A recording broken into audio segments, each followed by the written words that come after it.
Now, the Hunt Palmer Show. A magic beyond anything you could ever imagine. You are now listening to the Hunt Palmer Show. Brought to you by Sagrera Farms on 104.5 ESPN Baton Rouge. Locking down the middle of the day. You really think that's the best idea? Live from the Raising Cane studio. This is Hunt Palmer. It's quite a piece of work.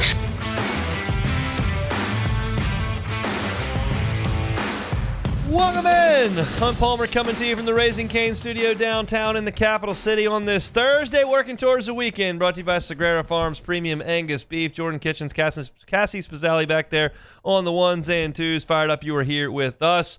We'll talk to Joe Healy, previewing the weekend in SEC baseball coming up in 30 minutes. Cam Jordan not going to reach a deal with the New Orleans Saints prior to free agency opening, so he will hit the market officially, according to reports. Chris Blair, voice of the Tigers, will be along in an hour and 15 minutes, so plenty to do here on this Thursday. Let's crank it up the way we do every single day with our opening drive. Welcome to the big league. It's time for Hunt's Opening Drive. Presented by Fabry Chevrolet GMC in St. Francisville. Couple of hat tips before we get to LSU and Louisiana Lafayette from last night. One, hat tip to those of you in the Bayou 4 chat and the couple of you that reached out and contacted me directly about the wreck on I-10 yesterday. Apparently it was 5 18-wheelers. It was a bad deal. It shut down I-10. LSU SID Bill Franquez didn't arrive until like the fourth inning. Cokie Riley from the Advocate didn't get there until like the fifth inning. I cruised up 190 and never hit my brakes. So I appreciate y'all for giving me the heads up there. Not that anyone cares, but that was a significant travel issue yesterday that I was able to avoid. And the second one that nobody around here really cares about, but I will say this because I mentioned it yesterday on the show. They did a really good job with T-Moore Field. I enjoyed my evening there last night. It was a really good setting for college baseball. I've always liked the palm trees there behind the plate. Because I'm in the press box, I was able to walk down the suite level, which they've done a great job with. It's got the character and the charm that you like in a college baseball facility with the cooking going on down the right field line. And it's still got the bones of the stadium I remember in 2013 when I was last there, but they've dressed it up a little bit, and it's a really nice place to watch a ball game. They packed the third largest crowd in the history of that stadium in there last night, and it was a really good environment for midweek college baseball. As for the game, it comes down to two very, very simple things. LSU played a very poor baseball game, and Louisiana Lafayette played a very good baseball game. And you put those two things together, and you get the final score that was every bit indicative of the way that game was played, 7-2 Louisiana Lafayette. And I cover LSU, so let's talk about LSU here. The team that was put out on the field yesterday for LSU played badly. Played badly. 3 more errors defensively from the team that you put on the field last night. Offensively, you were bad once again. You had really good nights from Jake Brown and Derek Curiel. They went 5 for 9. Brown got the single in the first inning behind Curiel, who drew a walk. You saw Derek Curiel smoke a ball through the right side late. Jake Brown did the same thing. Trent Caraway had a big home run.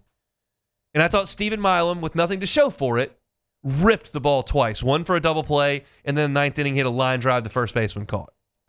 But you look at this big picture, and in fact, I just zoom out and look at the statistics. Jake Brown, Derek Curiel, 5 for 9. Everybody else, 2 for 23 with 11 strikeouts. That's not good enough. Louisiana Lafayette's got a good pitching staff, but it's the midweek. You need to show up and give me something better than 2 for 23 for the rest of the lineup outside of Jake Brown and Derek Curiel. And it goes a little bit further with the situational offensive statistics. You were 3 for 14 with runners on base. That's not going to create big innings unless you hit it over the fence a lot. And unless you hit it over the fence once, you're not going to hit it over the fence a lot in that ballpark. It's big. You were 3 for 14 with runners on base. There are 2 problems with the next stat. You were 0 for 4 with runners in scoring position. The first part is that's only 4 at-bats with runners in scoring position. That's not going to get it done. And then 2, you didn't come through in any of them, which, of course, isn't going to get it done. So that's bad and worse, 0 for 4 with runners in scoring position. You had 1 extra base hit. You hit a homer. That's it. No doubles. You hit the ball hard to the track a couple times. Jake Brown hit it to the track. Caraway hit it to the track. But one extra base hit in 9 innings, and you only drew 2 walks. Nothing about that is creating enough offense, and it's now been going on for a week. That is a concern. Look at Cade Arambidi. He's 1 for his last 12 with 5 strikeouts. Look at Seth Dardar. He's 1 for his last 16 with 4 strikeouts. Look at Cade York. He's 2 for 22 with 7 strikeouts. Look at Tanner Reeves, who was in the 3-hole last night. He's 2 for 16 with 6 strikeouts. The entire lineup is scuffling, and you're not scoring near enough runs. We asked Jay Johnson after the game last night, what's the biggest focus here for you? And he started with, we got to score more runs. And in his eyes, they just need to string some more quality at-bats together. He talked about Carraway hitting the homer, and then Curiel got on base on an infield hit, and then Brown got a single, and you had something cooking with runners on the corners, and then you don't get the run home from third base. You don't come through with more clutch at-bats, and the train stops. You've got to continue to string good at-bats together. And LSU did that for 2 weeks, and now they're not, and they didn't last night. Not good enough defense behind the plate, and not good enough defense, period. 3 more errors. Guidry spins and throws just a needless, worthless, completely unforced spin pickoff throw to second base that goes into center field. I hate pickoff throws. I hate them.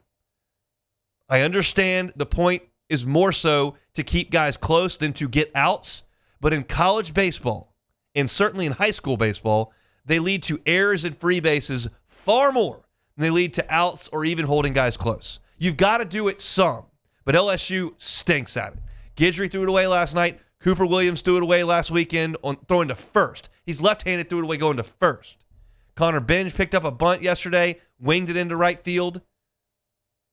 You field a ground ball in the first inning at first base, got an opportunity to touch the base, get an out. Instead, you try to make the more difficult play. Didn't think it was a terrible throw from Zach York. It was there in time. Aaron Beatty doesn't catch it. I'm in the press box high above. I've got an awkward view of the replay. I don't know if the ball bounced or if he just dropped it. I don't really care. The play wasn't made. It's your starting first baseman. It's your catcher. The play's not made. You're not playing fundamental defense well enough. Certainly not in this game. Certainly not this week with 7 errors in 2 games. And ultimately, you got beat by a team that played way better and ran its playbook. I personally, and this is a personal thing, I digest losses better when the team you're playing goes completely out of character. If you're playing a team that's 15th in the SEC in three-point shooting, and they go out and make 16 threes, well, you know what? Probably a decent game plan to make them go bombs away, and they did something out of character. It's frustrating. I don't like it, but it happens. Conversely, if a team just loves to run the football off left tackle, and you let them run the ball off left tackle 51 times for 301 yards, that's frustrating. You know it's coming. You can't stop it. You're not good enough. And last night, you showed up in Lafayette knowing they're going to try to draw walks, they're going to put bunts down, they're going to drag bunt, they're going to hit and run, they're going to put pressure on your infield defense. What are you going to do? And they just took it to LSU for the majority of that ball game. They draw a tough walk right out of the chute against Guidry, and then they put their offense in motion. They send a runner from first base. Guidry leaves a curveball a little bit up off the plate away, punch a double down the left field line, merry-go-round. Drop a bunt down, it's a single. 2 perfect hit and runs. Bring another run around. Benj doesn't play a bunt well. Got to put the ball in your back pocket. Instead, he throws it down to the right field line. You just let them run their playbook.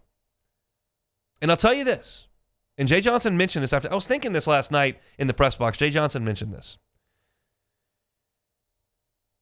Later on, you're not going to see a lot of teams that play this style of baseball. It's not something that most teams implement. you would consider it a West Coast style, even though it's pervasive at smaller schools. Wofford did it in the regional a couple years ago. But there's not a lot of schools that do it. But Kentucky is one. And Kentucky comes to the box later this month. And if you learned anything from that game last night as a defensive team, you're going to have to apply it when Kentucky comes here. Because they're going to do a lot of the same things. So in a sense, it's kind of like when teams would schedule Georgia State or Georgia Southern in front of Georgia Tech. Schedule a triple option team from the FCS before you got to go play Army. You played a team last night that wants to do things a certain way, and they did it, and you didn't have an answer for it. And right now, unequivocally, full stop, LSU is not playing good enough baseball as a team. And last night, in every phase, the defense wilted, the offense was anemic, and your pitching wasn't good enough. So last night, you deserve to lose.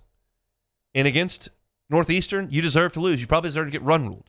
And against McNeese, you deserve to lose. Absolutely. And you did.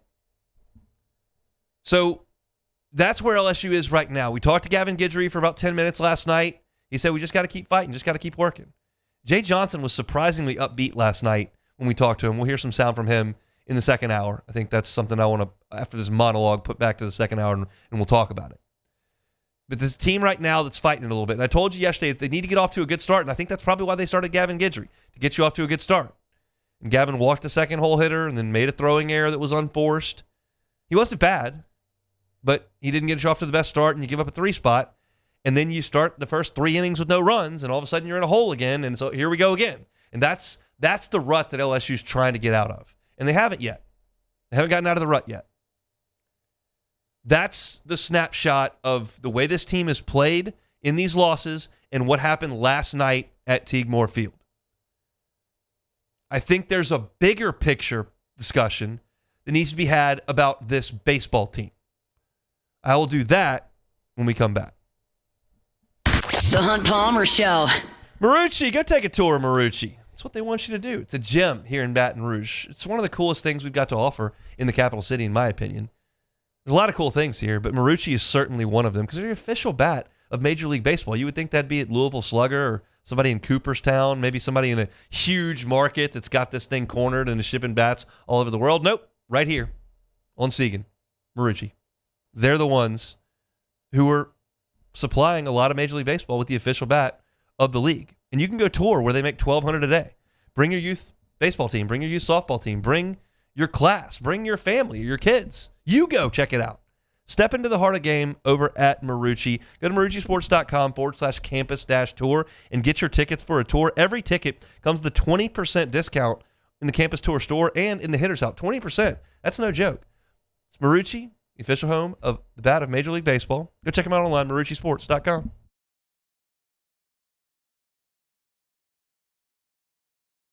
At Bayou Automotive, we believe in a sales process that puts you first. We want you to experience an easy purchase with clear pricing and great service. Let Bayou Ford and Bayou Chrysler Dodge Jeep Ram be your trusted partners in finding your perfect vehicle. The crew at Bayou Automotive is going to do right by you.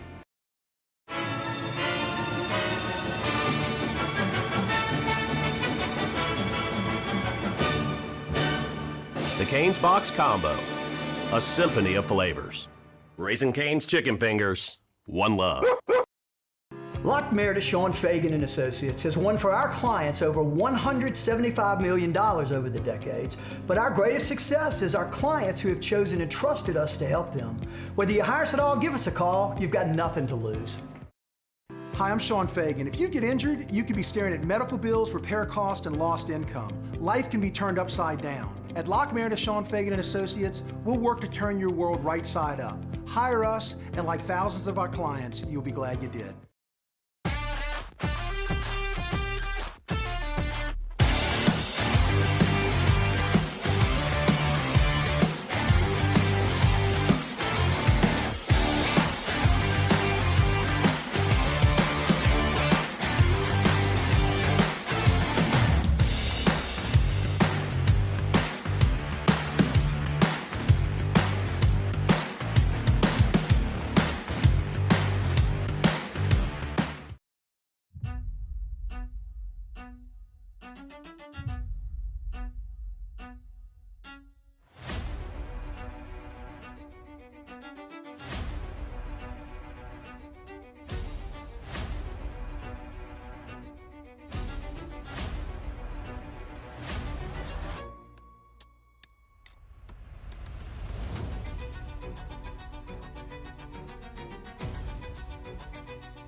Hi, this is Beth Serena. Welcome to my pool.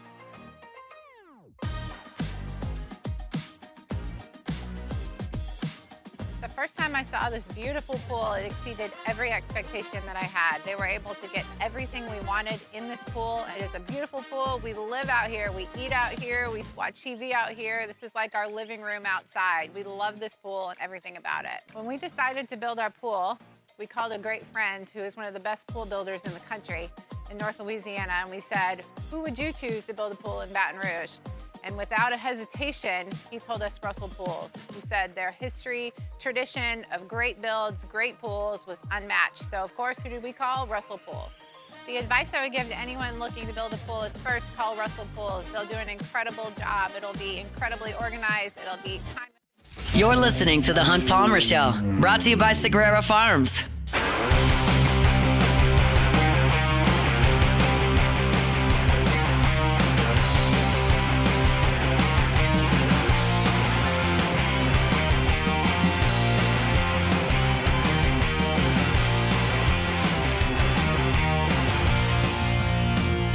Our friends at Oxford want to remind you to take care of your heart. Heart disease is the number one cause of death for men and for women, but it's so often preventable.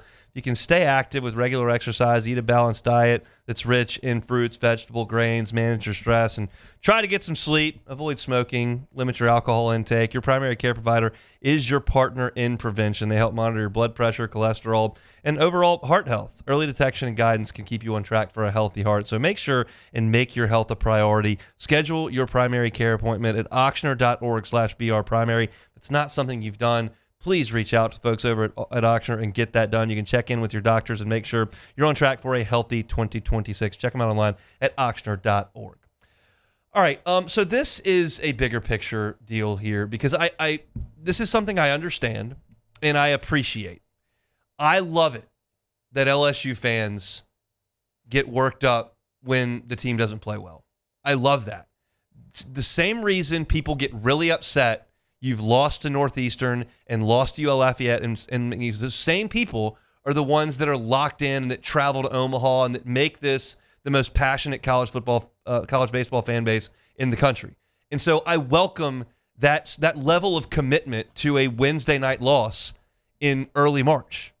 And I also understand that sometimes when people are upset about that, I can say things that people just dismiss and don't like. And I think that's probably what's coming here.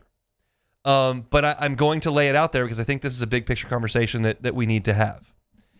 When you talk about this LSU baseball team and you think about the games they're going to play in Southeastern Conference play, in a regional, in a super, game 1 in Omaha, like if you think about the team that is going to take the field in those games, it reframes a little bit of my view of the 3 losses LSU has suffered this year.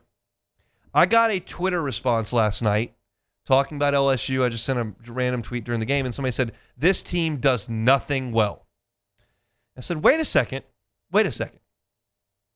There are flaws that I am looking at with this team. Their defense is not clean enough. They are not swinging the bat for an extended period of time here. We're over a week.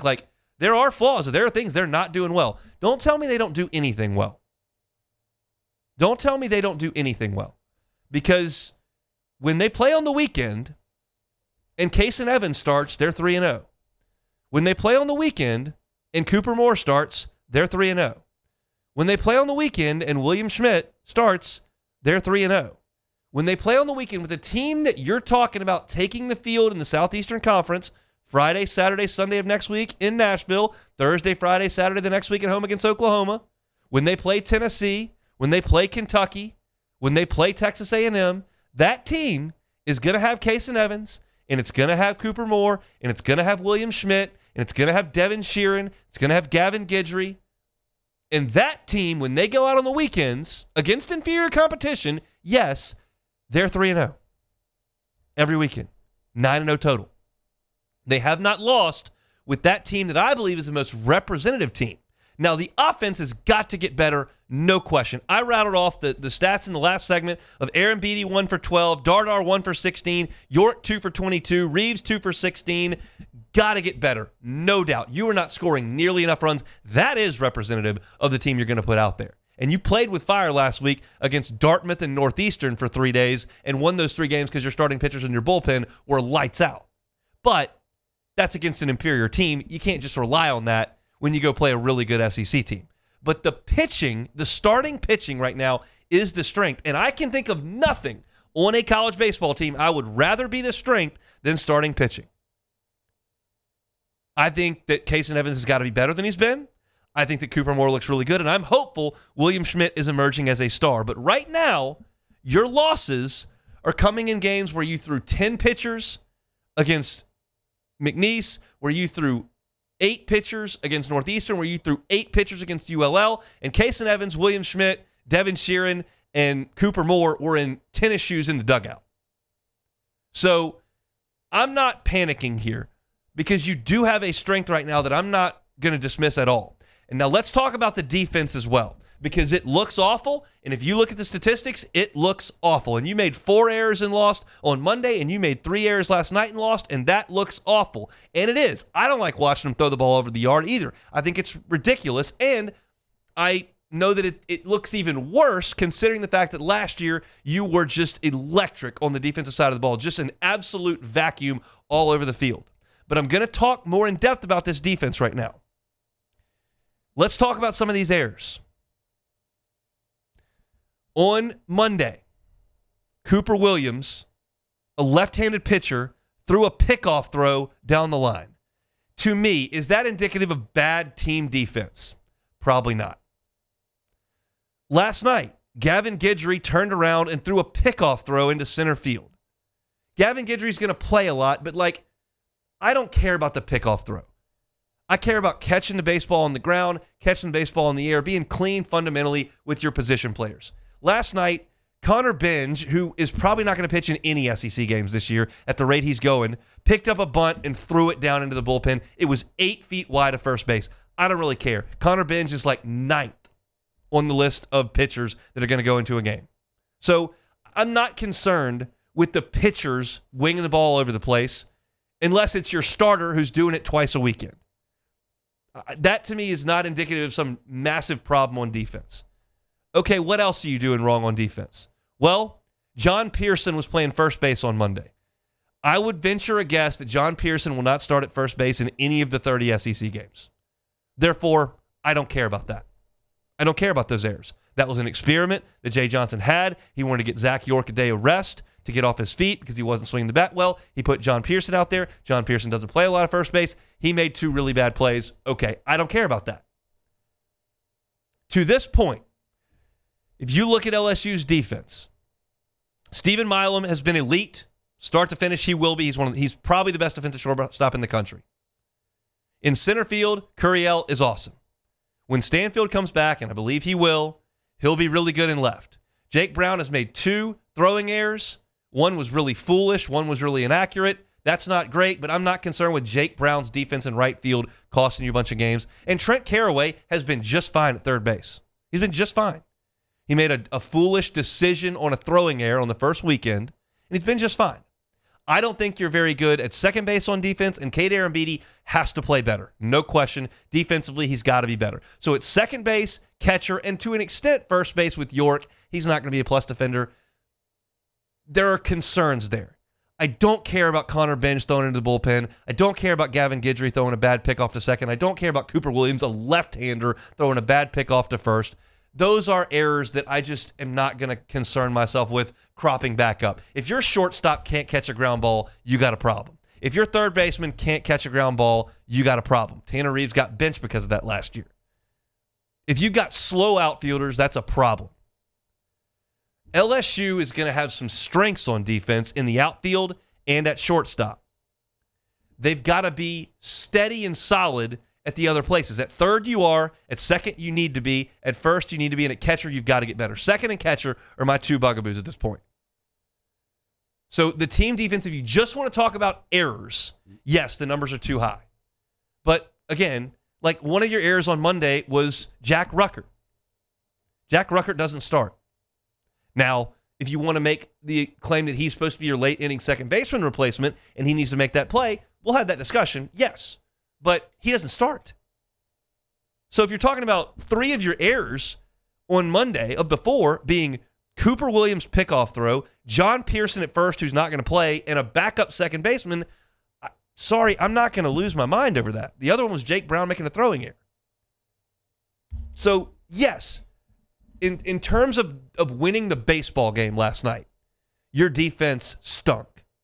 In terms of what this team is defensively, let's take it error by error and talk about it. And I just think that it's probably not as bad as the stat sheet would have you believe. This is not going to be as good a defensive team as LSU was last year. You're not even close at second. You're probably not at first. And right now, you're not at catcher. And in third, you're probably not going to be as good. Although Caraway, I don't want to disparage Caraway because he's done a good job. And I was told in the fall that Caraway really impressed them defensively with the way he handled himself. And he's done that thus far.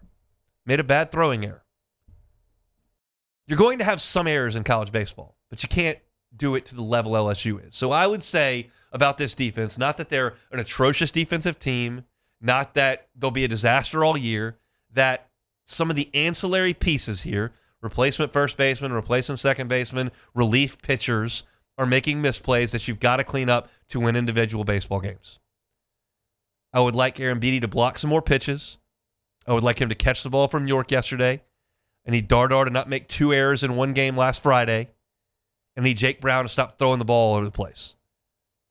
But I think there's a chance that over the course of 30 games of SEC play, you're not that bad on defense. That's just my view of this whole thing. You want to criticize the way they're swinging the bat right now? Absolutely. Not even close to good enough. You want to criticize Maverick Rizzi for the wild pitches he's uncorking? That's concerning, absolutely. You want to suggest the depth on this pitching staff in terms of effectiveness isn't where it needs to be? I'll have that discussion with you right now as well. And they're not playing well in these midweek games. But keep in mind, over the course of this 56-game slog, the most important games you play, you put your best team out on the field. That includes Kason Evans. That includes Cooper Moore. That includes William Schmidt, Devin Sheeran, Gavin Guidry. That includes that group that's not playing when you use 10 pitchers against McNeese. That group is not playing when you use 8 pitchers against Northeastern. I'd like you to be deeper as well. I'll tell you this. When I was putting together my bold predictions for the season, I considered saying they'll go undefeated in the midweek because they played great in midweek last year, and I thought, look at the depth of talent on this midweek pitching staff. I think they're going to have really good arms to go out there. Trust in the depth of this staff. I think they're going to be better on the mound than all these in-state teams that they're playing, and I think they'll be really good in the midweek. They could win all their games. I considered that. That would have been the most ridiculous projection now. At this point, I'm glad I didn't write it down, but I thought it. Turns out your staff is not pitching to the level you thought they would, outside of your starters and your main relievers. We'll talk about that in the second hour because Jay Johnson mentioned that he's kind of reached that point, and he's used this as an information gathering 3 weeks, and now it's time to get into a routine. That's the point at this point. LSU now is done with the 5-game weeks, the wraparound weekends.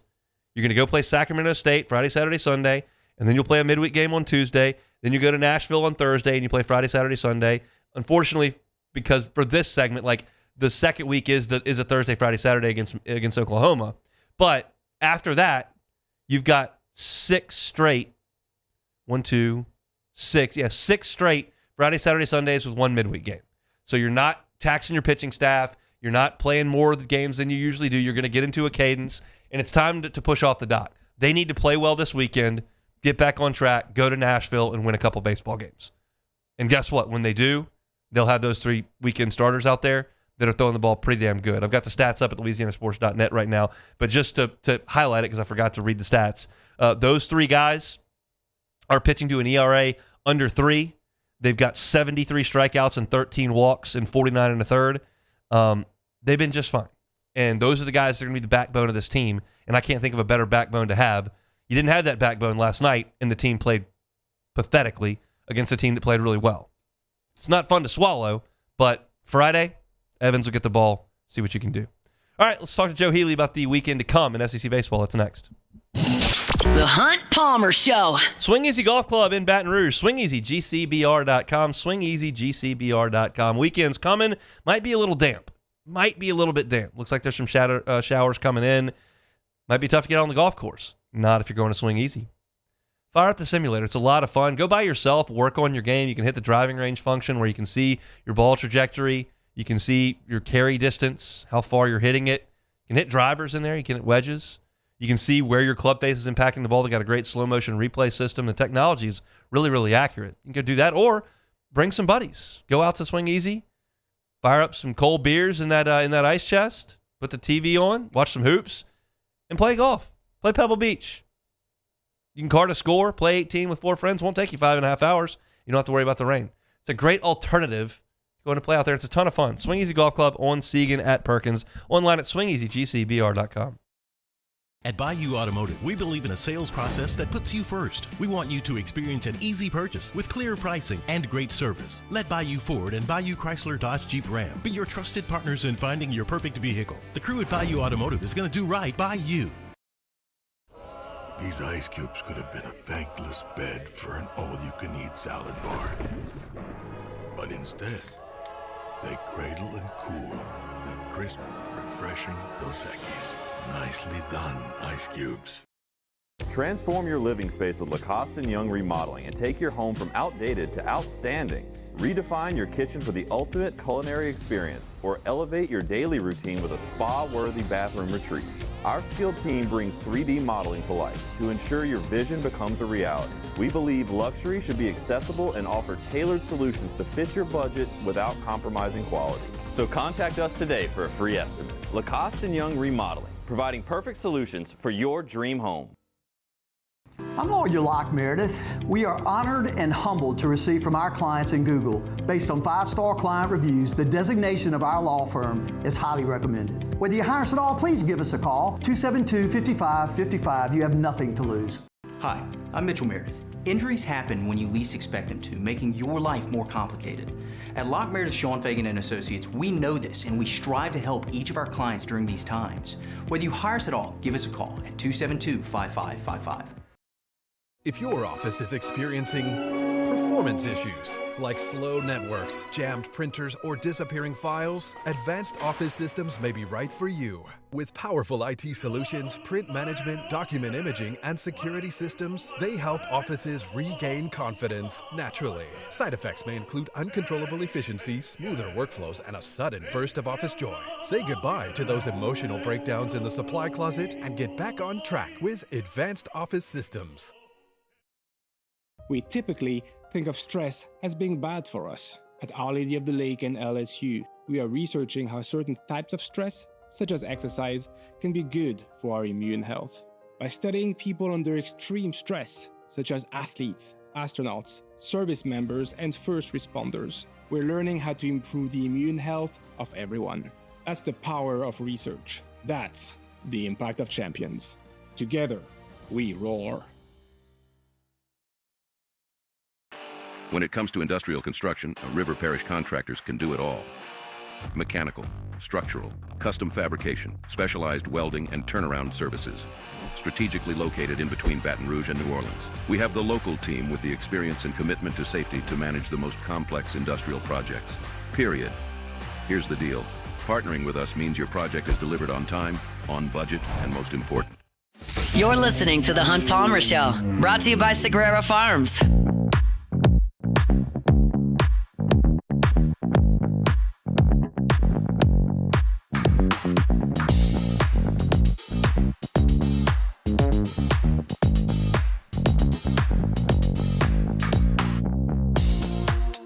Sagrera Farms Premium Angus Beef brings you our Thursday shows each and every week. Every Thursday, we chat with Joe Healy, D1 Baseball's SEC Extra Team. Ian Mark Etheridge with the Highway to Hoover podcast, wherever you find your podcast, as well as YouTube. Joins us on Thursdays, does now on the Jim's Firearms Hotline. Joe, how are you? Doing well, Hunt. We've arrived at that point where I think everybody's about ready to be done with non-conference baseball and get to the real thing, but one more weekend to go. Can I petition to cancel midweek games the rest of the year? I think I'd go with you on that. Just it's become, look, I don't want to short games like Mississippi State and Southern Miss, which was electric from start to finish, but by and large, the midweeks either cause frustration for SEC teams or just entirely forgettable. LSU just awful in their last 3 midweek games, 0-3. But they'll move on to the weekend where they're 9-0 coming up on Friday. Let's talk about a couple teams in the Southeastern Conference. First one I want to start with is Mississippi State, who you just mentioned. I thought played pretty well from what I saw over the weekend, had that thriller with UCLA, and then another great game with Southern Miss. What do you make of the Bulldogs in year one under Brian O'Connor? Yeah, I think they just looked the part, right? In a couple losses, okay, number one UCLA, okay, you lose on the road in an electric atmosphere to a borderline top 10. We may even have them in the top 10. I don't have it memorized, but Southern Miss team. So those don't really bother me too much. I think they've lived up to every expectation. And if anything, I think some of the questions surrounding this team are more about how are you going to get everybody in the lineup that you want to get in the lineup, because they just have so many options. I'm looking at their stat page right now, and they only have 4 players who have started at least 10 of their 13 games so far. So they're really cycling through players at a pretty heavy clip. Seems like everybody started at least 4 or 5 games. And I've been asked about that by Mississippi State fans, and as long as it's a good problem to have, I don't think anybody should be complaining about too much depth. On the mound, they have a few more questions, I guess. They have a little bit of a Sunday question. It was Charlie Foster, now it's not. It was Duke Stone, and he was okay. But this is the part of the show where I remind every listener out there that the number of teams that really have a solid Sunday plan, and by the way, LSU might be one of them, the number of teams that have a really solid Sunday plan is a lot smaller than you think. Most teams are scrambling on Sunday. And so if that's the biggest thing we can nitpick on Mississippi State, I'm going to say they're in a pretty good spot. For sure. Florida has played well. Didn't get to finish their series against Miami this past weekend, but won both games that were played in Coral Gables. How do you feel about Kevin O'Sullivan's team? Yeah, I feel pretty good. So far, they haven't shown any sort of ill effects of the weird fall. And, I think, they took a loss on opening day, and we all kind of went, ooh, what's the deal there? And it turns out it was just nothing. The losses happen. Liam Peterson's been really good the last 2 weeks. Aiden King had a little bit of a health scare last weekend, came off the mound early, but it turned out it was just cramps, which is good news, obviously, for the Gators. And I think improved health has just been a part of the story for this team because they actually have been kind of low-key hurt by injuries the last couple of years, and it hasn't been perfect so far this year. Cade Kurland has already missed some time, as a matter of fact, but Kyle Jones is back and healthy.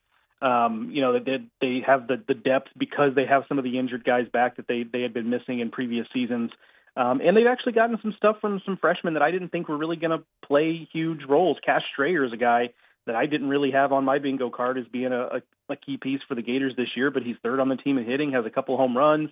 He's really been right in the middle of it for him. So I would say they've also just really looked the part so far. Let's talk about a couple teams that lost their weekends last week. We'll start with LSU's opponent next weekend in Vanderbilt, who they took 3 L's over the weekend. Their record looks ugly. What about the product on the field? Yeah, I'd love to say that that's a little bit deceiving, but really since that opening weekend when they went 1-2 and we kind of went, well, actually, I feel a little bit better about them than what the record shows. Everything since then has really reverted back to type, and I feel a little bit tricked, to be honest with you, because you and I talked about, oh, well, this team is hitting with so much more power, and they have a level of physicality they haven't had. That has A, fallen off the table, and B, you look at it now, and it's really just Braden Holcomb and Brody Johnston. Now, those two guys might hit 15 to 20 home runs each, and that's a pretty good start. So I don't want to totally dismiss that, but it's not as if they're getting it from up and down the lineup consistently. So I think there's a little bit of fool's gold early in the season with some of their offensive production. I do think they have largely reverted to type. They have problems at catcher right now. Colin Barzey has been out. The guys they've tried to fill in with are Mac Whitcomb, the Tennessee Tech transfer, who's just, frankly, he's a great hitter. He's not a good defender. And then they've got a freshman who they like in Corbin Reynolds, but freshman catchers are kind of a thing that coaches tend to try to avoid as a rule. So there's that. And then you add on top of it, Austin Nye. Now, he was also an injury thing last week. His makes me a little more nervous. The word with that is bicep tightness. And anytime you're talking about a soft tissue injury kind of between the wrist and the shoulder, I start to get a little bit nervous about what that actually might mean in the end, because I can just about guarantee you it's not just bicep tightness. Yeah, LSU with the doors next week. Nye's off to an incredible start to the season. It probably surprised me a little bit if he pitched against LSU next weekend. Ole Miss is the other team that did not have as much success as they would have liked last week, losing to Baylor and to Coastal on Sunday. What do you think about the Rebels? Yeah, their big issue is they're not really moving runners, and I'm not a big necessarily a big small ball, put the ball in play kind of guy, but there are limits to this, right? Like I saw the stats last weekend, and I forget what they are, but they were just atrocious with runners in scoring position over the weekend, and it's a lineup full of guys that, hey, they can, one swing of the bat can really hurt you, right? I mean, Judd Utermark, Tristan Becerra, Colin Reuter, Will Furness, those are all big, strong guys. Austin Foley, that can hit the ball a mile, but the other issue is they're also all guys that have holes in their swing. And when when you've got traffic on the bases, like you do just kind of sometimes need somebody who's just going to put the ball in play. Sometimes weak contact on the ground is the best thing you can do with a runner on third and less than 2 outs. But there's just too many strikeouts. So that is a little bit of a concern, to the point where they have a guy on their team named Dom Decker who draws a bunch of walks. That's his whole thing. He draws a bunch of walks, and last year he almost never struck out, and that is also still the case. But he hit 0 home runs for Murray State last year, and he already has 4 this year, which suggests there's something in the approach there for Ole Miss that is working in terms of hitting for extra bases, which is what everybody's chasing. We just talked about Vanderbilt, needing more of that. But again, there are extremes to that, and I think it's hurt Ole Miss so far. And I think we're also seeing, by the way, my last thing on them is, the questions about Cade Townsend has been very good so far. I'd like to see him against SEC competition, but it will be a continuing question of, last year they had these 3 seniors in the rotation, and this year they have Hunter Elliott back, but what are they going to get behind him? That's something I'm not necessarily saying that's not going to go well. I'm just monitoring it as we get closer to SEC play. I've liked Townsend's stuff from what I've seen. We'll see how things shape up when they get into league play coming up. All right, this is that weekend. It's very similar, I think, to the weekend before Thanksgiving in football, where everybody plays the Conference USA team. Just not a lot of juice on the bone here. What are you looking for this weekend? I saw y'all had a preview of Wright State and Tennessee up on the site today. Yeah, Wright State's just it's one of those things where it's you ever get those recommendations on Netflix or something? It's if you like this, try this. This is kind of if you were entertained by Kent State upsetting Tennessee, check out this series, because Wright State and Kent State are just kind of 2 birds of a feather in terms of mid-majors from Ohio that typically, pull these kind of upsets and tend to be in the postseason. They kind of match in that regard. So that was what I grabbed at straws and came up with that as the series of the weekend, because you're right that it's a little bit barren, but there are a couple of others, I would say, mid-major teams that are at least talented enough to make teams nervous. USC Upstate going to Texas, can they Texas get their first loss in that series?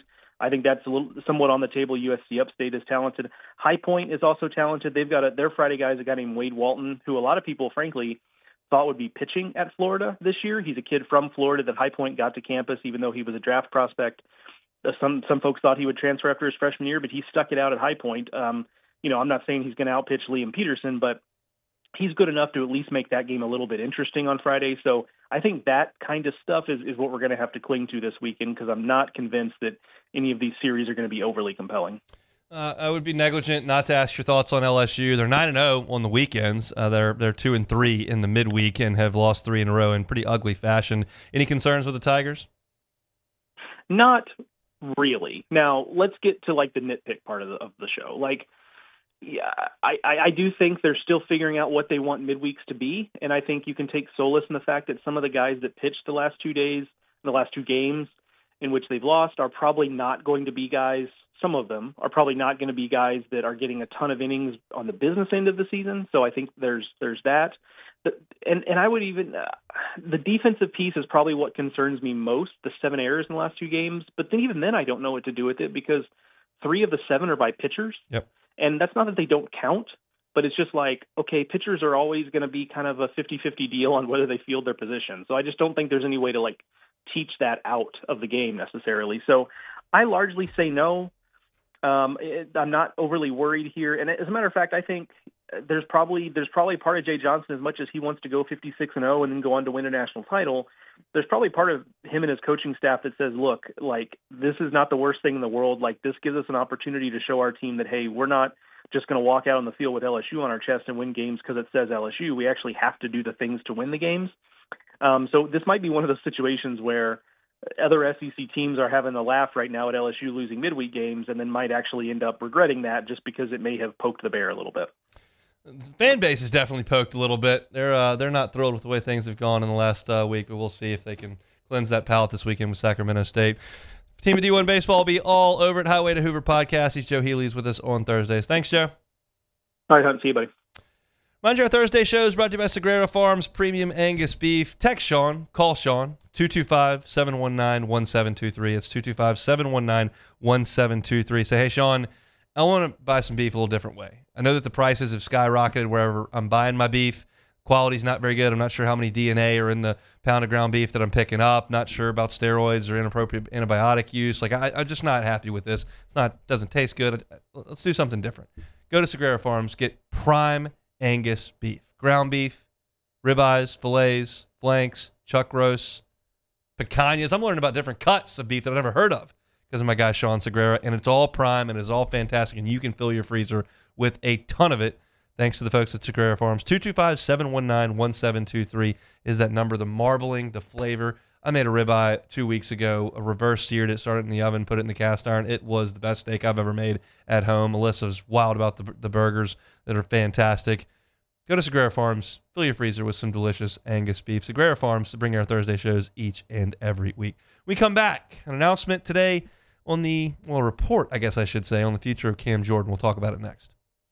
The Hunt Palmer Show. Fabry Chevrolet GMC, FabryChevrolet.com, FabryChevrolet.com.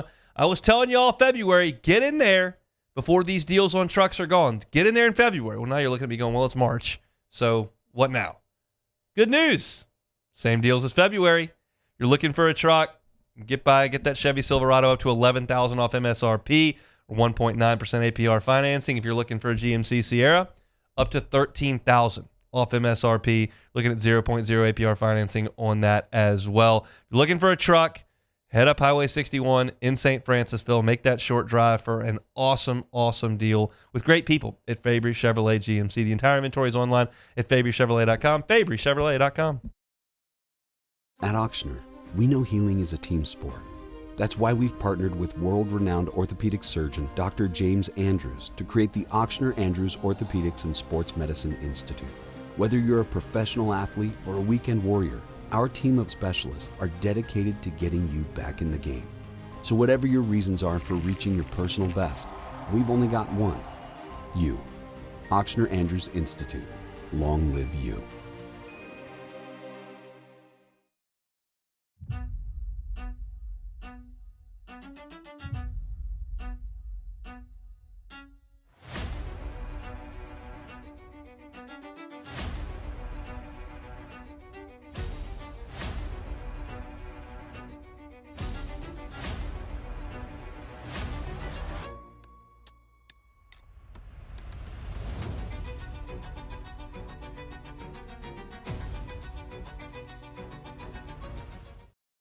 At Raising Cane's, we hand batter every chicken finger, mix every cane sauce, butter every Texas toast, stir every slaw, and salt every fry. Because when you do it right, you can taste it in every bite. Raising Cane's chicken fingers, one love. Everything you need for a stunning garden is at the Plant Barn in Baton Rouge. From trees and shrubs to plants and pottery, the Plant Barn has it all at great prices. Visit us today on Valley Street, right off Perkins Road in South Downs. At Bayou Automotive, we believe in a sales process that puts you first. We want you to experience an easy purchase with clear pricing and great service. Let Bayou Ford and Bayou Chrysler Dodge Jeep Ram be your trusted partners in finding your perfect vehicle. The crew at Bayou Automotive is going to do right by you. I'm lawyer Collins Locke Meredith. Among the most important factors to consider when you're hiring an injury attorney is trust. You trust your attorney will put your interest first, treat you with respect, fairness, and honesty. You trust them to be there for you when you need them. At Locke Meredith, Sean Fagan and Associates, thousands of clients have trusted us to represent them, and for good reasons. Please visit us at LockeMeredith.com to learn more, and whether you hire us at all, give us a call at 272-5555. You have nothing to lose. I'm Gabrielle McLeod on behalf of the Louisiana Propane Dealers. I have spent hundreds of hours preparing for scholarship competitions. That preparation paid off when I won the Fitness and Talent Awards along with the title of Miss Louisiana. The Louisiana Propane Dealers are also pretty talented and want you to be prepared for when the power goes out. Visit LouisianaPropane.com to find out about propane generators and other safety tips. Louisiana Propane, it truly is the fuel for our future. These ice cubes could have been a thankless bed for an all-you-can-eat salad bar. But instead, they cradle. You're listening to The Hunt Palmer Show, brought to you by Sagrera Farms.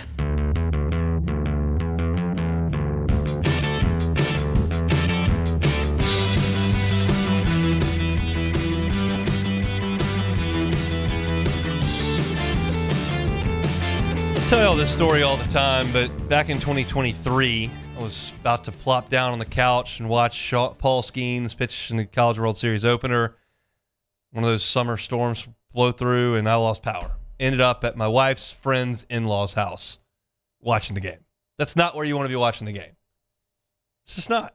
I love the Donahues, but I was trying to watch the game at home. Ended up having to leave. Don't let that happen to you. Check with the folks at Boudreaux's Electrical Services and get that Generac home standby generator for your home so the power doesn't go out if it's a hurricane, if it's a summer storm, if it's a winter event, if just one of those afternoons where somebody drives off the road and hits power.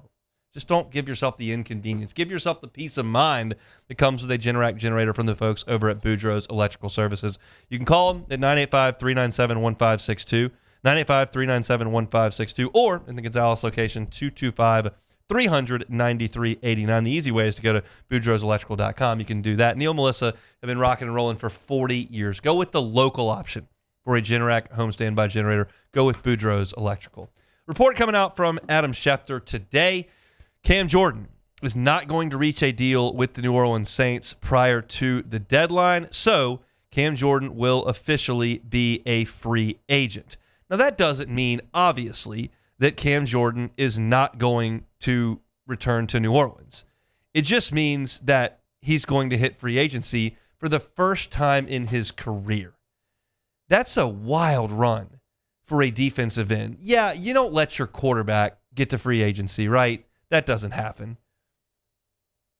But your defensive end, like, generally speaking, that's somebody who's going to test the market. And the Saints have kept Cam Jordan locked up for his entire career. And finally, they haven't come to an agreement. And this isn't breaking news. We've known this was a distinct possibility for over a month.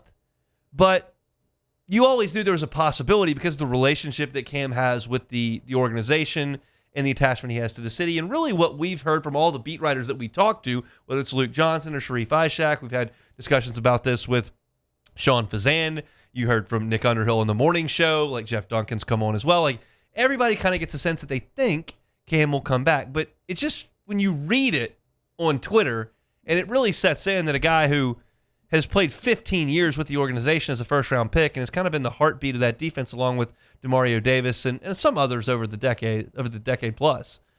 It's just interesting to read. And now we just kind of sit and wait and see who decides what each other is worth. Does Cam want to take that 10-plus sacks next to his name and test free agency? Do the Saints feel like it's worth paying a guy at that age who probably won't reproduce that? Like, who blinks? And I'm fascinated to see how it shakes out. But Adam Schefter, 8-time Pro Bowl defensive end Cam Jordan, going to look at free agency. I mean, it hurts to see. I'm going to be honest. I seen it. I was like, man, no way. Like, I can't believe this. Again, you're right. It doesn't mean he's gone, but it means he's going to test the market, see what his value is, and we're going to go from there. I will say this, though. If Cam Jordan's not on his roster next year, you can't bring DeMario back either. You might as well just go ahead full head. No, like, real, like, you might as well just go, like, all right, well, new era. My disagreement with that is I think DeMario will have a better 2026 NFL season than Cam. I don't think Cam's going to get 10 sacks. Yeah, no way. No way Cam gets 10 sacks. So if you're thinking that if the Saints decide they're looking for production in 2026 because they're a playoff team with eyes on competing in the NFC and they don't think Cam's going to live up to it and DeMario is, and you bring him back. If you were in a situation where you didn't think you were going to be very good this year and you just wanted Cam in the locker room, well, you cut him a check. A 1-year deal, make it happen, fine. Like, it's a legacy deal. If you don't sign him, I think it's indicative of the confidence in the organization that, hey, we've got 2 ends. We can bring another one in. We're not going to bring in a guy who have to overpay because he got 10.5 sacks. And I think if he's not back in New Orleans, it's indicative of the front office believing 2026 is a year we can make a push. That's what I think. Yeah, true. And I also believe that also means this franchise has turned a new leaf and they're not getting stuck in these crazy contracts with older players. And we're not going to do that. We're young. We're going to try and make a push. So I would like to have Cam back, but if push comes to shove, I'm okay. I'm going to trust the beat writers that are around us all the time that have known Cam Jordan in some cases for 15 years. He loves it here. I think he's going to be back. I hope so. That has nothing to do with my opinion. It's just I'm trusting the beat writers who believe that. So we'll see. Cam Jordan going to hit the free agent market coming up next week. All right, that's it for hour number one. Fast-moving show. We got a lot of baseball to get to. Jay Johnson sound coming up after we pause for SportsCenter. Chris Blair, voice of the Tigers, with us in 20 minutes. Don't go anywhere. It's the Hunt Palmer Show. The Hunt Palmer Show. Highland Insurance Group, HighlandIG.com. HighlandIG.com is that website. Your commercial property and casualty needs, they got you at the Highland Insurance Group. Make sure you're taken care of from an insurance perspective. I know it's not the most fun conversation to have in the world, and that most business owners, most CFOs are just looking at that bottom line on the premium. And I understand that. And they'll take care of you from that perspective at the Highland Insurance Group. They're an independent broker. They have contracts with dozens of carriers. They know who's pricing things well, who fits your line of work, and where to place your policy in terms of the premium. But they also are going to take care of you from a coverage perspective. Do you know whether or not you're covered for a cyber breach if one of your employees clicks on the wrong email? What if you get into that car accident with an employee vehicle and it's a bad one? Do you have the proper umbrella limits? What about the coverage that you need for EPL? Is your building evaluated right? They will take care of you at the Highland Insurance Group. It's Jonathan Carbo and his team at the Highland Insurance Group. They're online at HighlandIG.com. HighlandIG.com. My father, J.B. Falgu, had a vision of growth for First American Bank and the communities we serve. The bank's foundation was built on his legacy of compassion, loyalty, and dedication. Through his years of leadership, First American has prospered to heights even J.B. could not have imagined. I know my father would be extremely proud of the customer service and financial stability that First American provides to Southeast Louisiana. We continue to thrive because of the legacy of J.B. Falgu. Transform your living space with Lacoste & Young Remodeling and take your home from outdated to outstanding. Redefine your kitchen for the ultimate culinary experience, or elevate your daily routine with a spa-worthy bathroom retreat. Our skilled team brings 3D modeling to life to ensure your vision becomes a reality. We believe luxury should be accessible and offer tailored solutions to fit your budget without compromising quality. So contact us today for a free estimate. Lacoste & Young Remodeling, providing perfect solutions for your dream home. At Bayou Automotive, we believe in a sales process that puts you first. We want you to experience an easy purchase with clear pricing and great service. Let Bayou Ford and Bayou Chrysler Dodge Jeep Ram be your trusted partners in finding your perfect vehicle. The crew at Bayou Automotive is going to do right by you. Hi, I'm Mitchell Meredith. At Locke Meredith, Sean Fagan and Associates, we know each case and client are unique, and that no two cases are the same. But one thing remains constant, and that is our passion to help our clients. After an accident, we know your life has changed, which is why we passionately fight to make you and your family whole. Remember, whether you hire us at all, give us a call at 272-5555. We're here to serve you. These are the luckiest ice cubes in the world. They could have been a thankless bed for an all-you-can-eat salad bar, but instead, they've been called upon to cradle and cool a crisp, refreshing Dos Equis. Looks like the lucky just got luckier. Dos Equis. Today, we are shaping tomorrow. We are researching how extreme stress impacts the immune system, from trauma victims to athletes and even astronauts. Our work is leading the way in sepsis treatment, saving countless lives. We're unlocking the mind with music in exciting new ways. Our Lady of the Lake Health and LSU are improving the health of our state. That's the impact of champions. Imagine the impact we'll have on the future. Together, we roar. Supreme Jasmine is premium American-grown rice. From local farms to your table, every grain is supreme. Pick up a bag of Jasmine or any other of our Supreme American rice.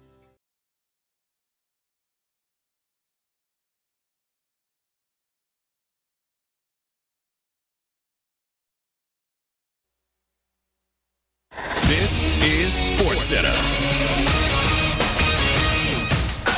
I'm Christine Lisi. Less than 10 months after tearing his Achilles in the NBA playoffs, Celtics forward Jason Tatum's expected to return and make his season debut tomorrow night versus the Mavericks, reports ESPN's Shams Charania. The team will be focused on getting him back in the mix and back up to speed as he gradually builds himself up for a playoff push, explains Shams. He has championship aspirations. He has aspirations of contending and competing.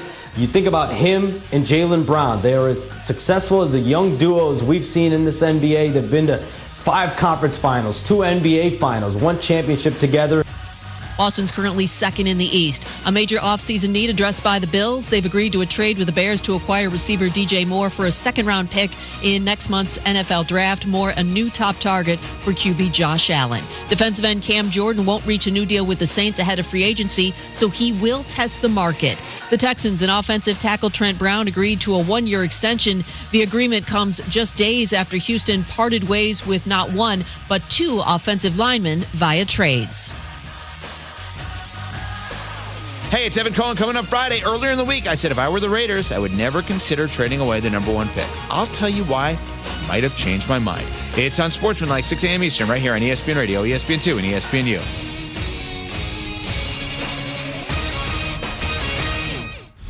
Now, the Hunt Palmer Show. A magic beyond anything you could ever imagine. You are now listening to the Hunt Palmer Show, brought to you by Sagrera Farms on 104.5 ESPN Baton Rouge. Locking down the middle of the day. You really think that's the best idea? Live from the Raising Cane studio, this is Hunt Palmer. It's quite a piece of work. Working towards the weekend. Thursday shows brought to you by Sagrera Farms Premium Angus Beef. Chris Blair coming up in 15 minutes. Talk to the voice of the Tigers. A little bit of hoops, a little bit of baseball with Chris. But baseball right now as we start hour number 2. You know, I told you I was there at Teague Moore last night. Really enjoyed the environment there. I'm just a nerd for college baseball. That's why I can't wait to get to Starkville later on this spring and see that revamped stadium for the first time with my eyes. And I hadn't been to Teague Moore in 13 years, and they've certainly classed up the place since I was last there. And look, the game was very, very bad from an LSU perspective, and I didn't enjoy that at all. And they've got some issues, but I did enjoy the setting last night. And I was curious when the game ended. We went down on the field and talked to Jay Johnson after he met with his team.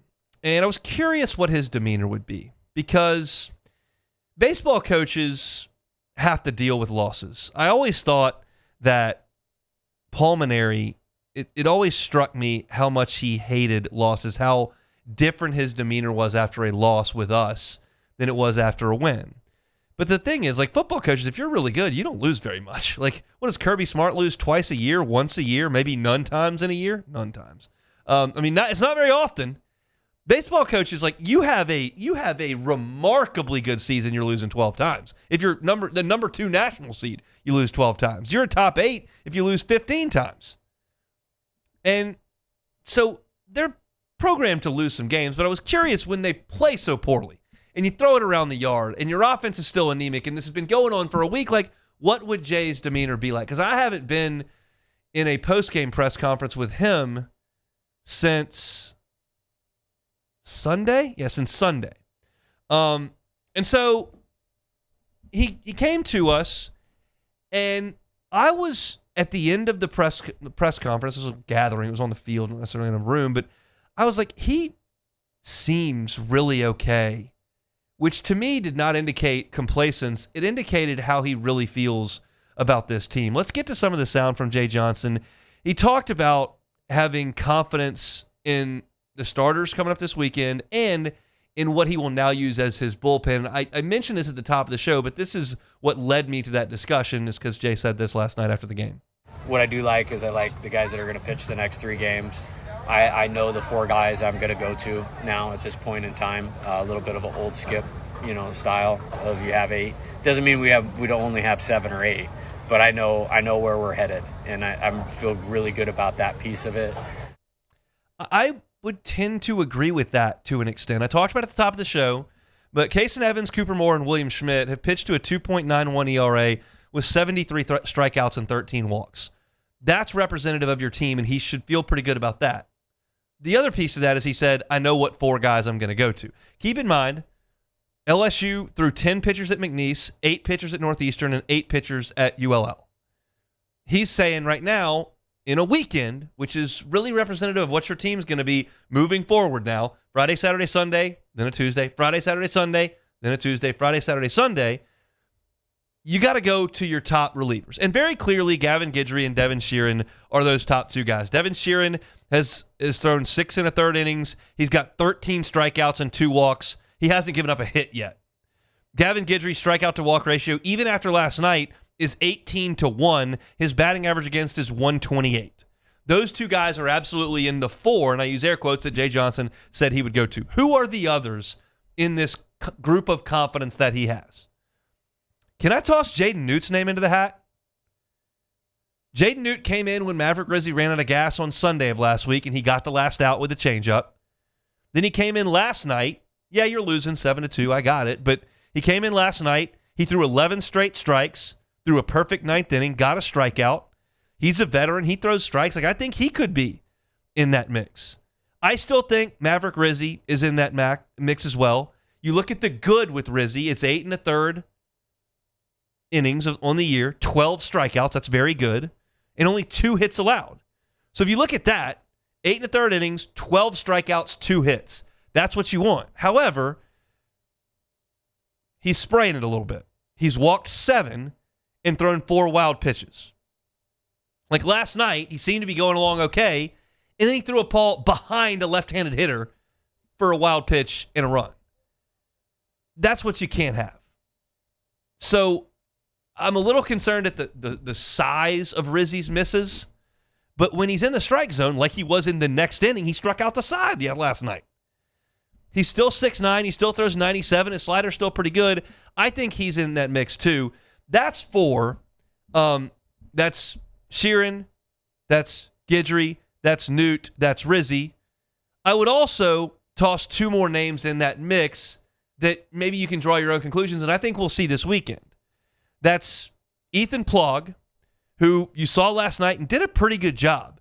Keep in mind that Plog early in this season has recorded 10 outs. 6 of them are via strikeout. He didn't walk anyone last night.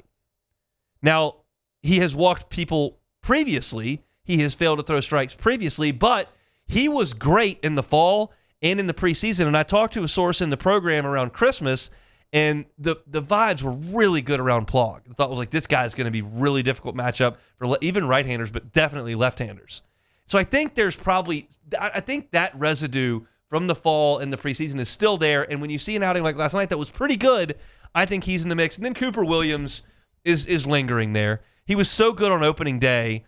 Since opening day, where he went long and threw it great, he's allowed 6 runs on 6 hits in 2 2/3 innings.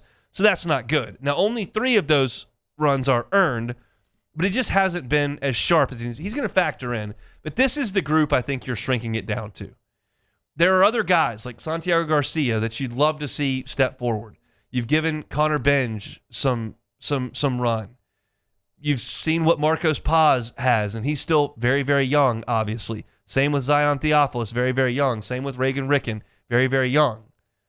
And you'd like to see some of these guys step forward, but you're not going to see in big games LSU go to this big array of pitchers. He said there's like 4 guys we want to go to, and I think right now, like, that's the group I'm looking at. I'm looking at Sheeran and Guidry, and I think that's a really good place to start. I saw Joe Doyle, who does scouting. He put a video up of Devin Sheeran from last weekend and said, this may be the best reliever in the draft class. Like, that's not an LSU fan saying that. That's not an LSU beat reporter who could be a homer saying that. That's a guy who doesn't even care about LSU and watches all the college games, and he's saying Sheeran could be that good. You may have your Chase Shores type guy. You may have your late inning, flame-throwing, big physical right-hander that's good for 2 innings at the end of games. Herring didn't fit the physical part of that, but the role he played, you may have that in Sheeran, and I feel pretty good giving the ball to Gavin Guidry late in a game. So I think what Jay Johnson is saying there is what I said at the top of the show. If you were here an hour ago, you heard me say it. If you weren't and you're just jumping in your car now, the nuts and bolts of it is LSU played really poorly against McNeese, played really poorly against Northeastern, played really poorly against Louisiana Lafayette last night. But that team that played poorly in those 3 games is not necessarily a reflection of the team that's going to play SEC games, because you get to use your weekend rotation in those games. What they do is suggest that your depth pieces and your starting offense are not playing well enough. You're not pitching well enough from spots 4 through 9 on your staff, 4 through 11 on your staff. Your reserves are not playing good enough defense in some instances, and your offense is falling asleep. But when you think about the actual team and what this group is, Jay Johnson's telling you, I like the 3 guys that are going to start on the weekend, and I know who I'm going to go to. And I believe, and I'll say this again tomorrow when we're previewing this series with Sacramento State, who has not played well to this point. Jay Johnson's going to manage Friday, Saturday, Sunday like it's an SEC weekend. Now, if one of the games gets to be 13-1, which is possible, they got a hit to score 13 runs. But if one of the games gets to that point, he'll throw those guys back out there and see what happens. But he would do that in an SEC game too. You're not going to see any experimenting come Friday night, Saturday, Sunday. You're going to see the SEC group, the trusted players, play. And they're going to get back on track and get ready to go to Nashville. And that starts with Evans, Moore, Schmidt. And then it goes to this group I'm telling you about in the bullpen. And you can take it from me, you can take it from Jay, or you can say, no, this team stinks, they can't win a midweek game. I'm not in charge of how you feel about that, but that's the reality as I see it. It's the reality as Jay's saying he sees it. I'm taking it at face value. And I'll tell you this, being there, and you can watch the video, all the guys, all those TV stations were there. You can check out the video online of the entire press conference, like 12, 13 minutes long. I did not see a coach that was dejected. I did not see a coach that was frustrated. I saw a coach that understood that some of these guys that he thought he was going to count on have not necessarily stepped up, but is looking back at the starting pitchers and the 4 guys he wants to use out of the pen and his acumen as an offensive coach, which we'll get to in 15 minutes, that it makes him feel okay about where they are at 11-3 at this point. He's going to tell you they played a lot of games. He's going to tell you that Northeastern's really good and ULL's really good and Kent State's really good, and that's subjective, and we'll see how the season plays out. I'm worried about LSU. And when I look at LSU and I look at what they are, some of the pieces we thought depth-wise that I thought would be better have not necessarily done that. But the top dudes, they've been okay. Got to keep it rolling. They'll start tomorrow against Sacramento State. More sound from Jay Johnson coming up in 15 minutes. Let's check in with Chris Blair, the voice of the Tigers. We'll do that when we come back. The Hunt Palmer Show. Fabry Chevrolet GMC. Fabry Chevrolet GMC. You know the Fabry family. They've been in business here in Baton Rouge for 35 years. 35 years. They're a pillar in this community when it comes to the auto dealers. You know when you do business with the Fabry family, you're going to get wonderful customer service. They take that very seriously. You know that you're going to get service after the sale. You know your buying experience is going to be fantastic. You can start that experience online at FabryChevrolet.com. They've got every car that is on the lot online. So a lot of folks, it's a world we live on the internet like to browse first. If you want to get behind the wheel, make the short drive to St. Francisville. I was there on Saturday up in St. Francisville. It is a really quick drive here from Baton Rouge. If you're north of town in Baker, Scotlandville, Zachary, quick drive up there to Fabry Chevrolet, Highway 61 in St. Francisville. If you're over in Point Capee, you can make that trek over as well. East Feliciana, West Feliciana. They're here for everybody, and they're on Highway 61 in St. Francisville. Get on by, get a great deal on a Chevy Tahoe, maybe a GMC Yukon. They'll help you out there at Fabry Chevrolet. Check them out online at FabryChevrolet.com. When it comes to industrial construction, River Parish contractors can do it all. Mechanical, structural, custom fabrication, specialized welding, and turnaround services. Strategically located in between Baton Rouge and New Orleans, we have the local team with the experience and commitment to safety to manage the most complex industrial projects. Period. Here's the deal.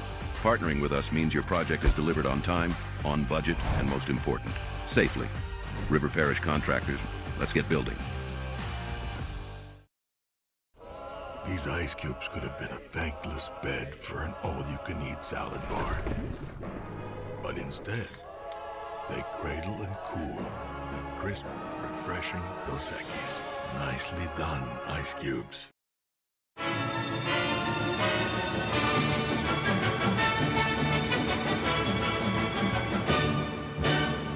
The Cane's Box Combo.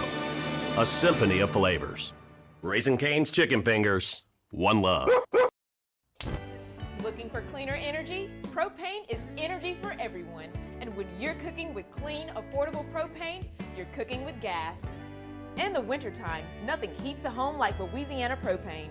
And when you need hot water, propane's got you covered. Oh, and you won't regret that propane generator when the power goes out. I'm Miss Louisiana, Gabrielle McLeod, and to find more information and to find a propane dealer near you, visit louisianapropane.com.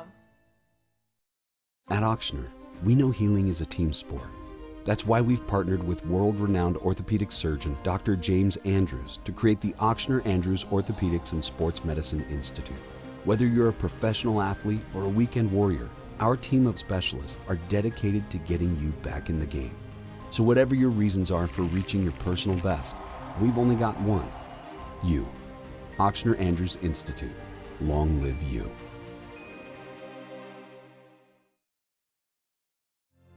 My father, J.B. Falgu, had a vision of growth for First American Bank and the communities we serve. The bank's foundation was built on his legacy of compassion, loyalty, and dedication. Through his years of leadership, First American has prospered to heights even J.B. could not have imagined. I know my father would be extremely proud of the customer service and financial stability that First American provides to Southeast Louisiana. We continue to thrive because of the legacy of J.B. Falgu. After a decade of working in private duty nursing, I know how hard it can be to find compassionate care for the ones that you love the most.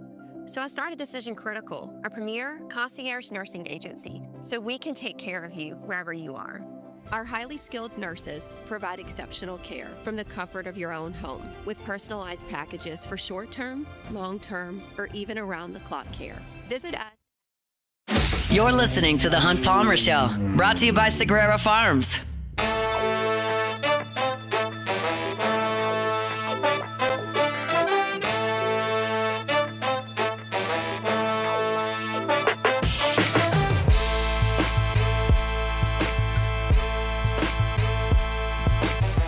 Thursday show is always brought to you by Sagrera Farms Premium Angus Beef. Sagrera Farms Premium Angus Beef. It's time now to bring on the voice of the Tigers. That is, of course, Chris Blair joins us on the Jim's Firearms Hotline. Chris, how are you? I'm great, hon. Hope you're doing well. I am doing well. I am doing quite well. I know you had a new broadcast partner over there on the Plains, Dr. Kent Lowe on the mic. How'd that go? Yeah. Coach Brady, a little under the weather. Good news. He's doing well. He'll be back on Saturday. But, Kent was able to jump right in there. Of course, he's got plenty of experience over the years, so no stranger to a microphone. But, we had a good time. Unfortunately, the game after the maybe the final 3 minutes of that first half wasn't much. Again, it was a tough night for LSU basketball. But, Kent did a great job, had a lot of fun, and always a thrill to be on there with a legend. He is certainly that as far as LSU basketball goes. Just LSU shot it great. In the game at Auburn. I don't know why they started at 9 o'clock, but it was a great shooting performance. The turnovers were just a disaster, and that's not something that's been too big a bugaboo for them over the last few weeks. Yeah, that's the uncanny part. I mean, it almost feels like, when there's a leak in the dam and you finally get that plugged up and there's another hole that pops out, and that's unfortunately kind of been the story for this team this year. I mean, you look at the last two games, I think 30 turnovers, so you're averaging 15 turnovers a game. And even when you shoot the ball as well as they did, it doesn't take a rocket scientist to figure out if you have 14, 15, 16 turnovers, you're going to get less shots on goal, and you're also going to give the other team more opportunities. And sure enough, on Tuesday night, that's exactly what happened. I mean, Auburn shot the ball well, too, certainly got better in the second half, but, both teams had flow to them offensively, but, it's kind of like Coach McMahon told me last night on the show. It was, especially in the first half, it was basically when LSU had possession, they either scored or they turned it over. Yeah, it was kind of like the baseball three true outcomes deal. Just not a lot of missed shots. They were getting buckets or it was headed the other way. And unfortunately, a lot of those turnovers turned into easy buckets for Auburn. We have mentioned Jalen Reese a couple of times, and in a different context, whether you're LSU, Duke, Southeastern Louisiana, Gonzaga, whoever, you can't really know who's going to be on your team next year to year with the way that college athletics works right now. But in the event that Jalen is back on LSU's team, he's a freshman on the team right now, His growth this year, I've been so impressed by. He turned it over too much in the game against Auburn, but he shot it way better than he did in November and December, and the distribution's been there every single game. We've mentioned him a couple of times, but just another note on the Tiger freshman who's been thrust into a role he probably didn't envision playing. Yeah, I mean, absolutely. I mean, you think about, we're getting ready for this Texas A&M rematch on Saturday, and, it's over 2 months since they first met and opened SEC play, and that was the game where basically Jalen was like, hey, man, it's your show now. And that was obviously the first game without DJ. And, again, I thought he played pretty well. Again, there were some glaring turnovers late in the game that kind of, I guess you could assume, led to the 75-72 win for A&M. But the early part of the game, he had done a tremendous job. And then you kind of watch him over the development. And as you said, really over the last 5 to 6 games, I think he's really come into his own. So, you can't forecast who's going to stay, who's going to go, all of that stuff every single year. But I think he has to feel good about his development in his freshman year and the opportunities, unfortunately, due to injury that he was afforded. And so, I hope that means a lot to him. I certainly suspect that it does. And we're watching him grow and becoming what I think can be a very good point guard in this league. And as you said, that's a very different thought than maybe in November and December. Last one on hoops. You've now seen everybody in the conference up close. We know how historically good the league was last year. March Madness around the corner. How do you feel about the SEC's prospects in the NCAA tournament? Yeah, looking at the standings, I mean, again, talking to people who certainly know a lot more than I do, they kind of think maybe 10 or 11 teams are going to get in. I think that 7 to 8 wins is kind of going to be the secret number. And obviously that's going to be impacted by teams across all different conferences. And, Bruce Pearl's already weighed in on Miami of Ohio. Yeah. Are they going to take somebody's spot if they don't win their conference tournament? So that would impact a 7 or 8 win SEC team possibly. Unless you're Bruce Pearl, and then it doesn't. You're in no matter what if you're in the SEC. But I think what we've seen, early in the season, Texas A&M jumped out to that early start, I think winning their first 7 of 8 conference games.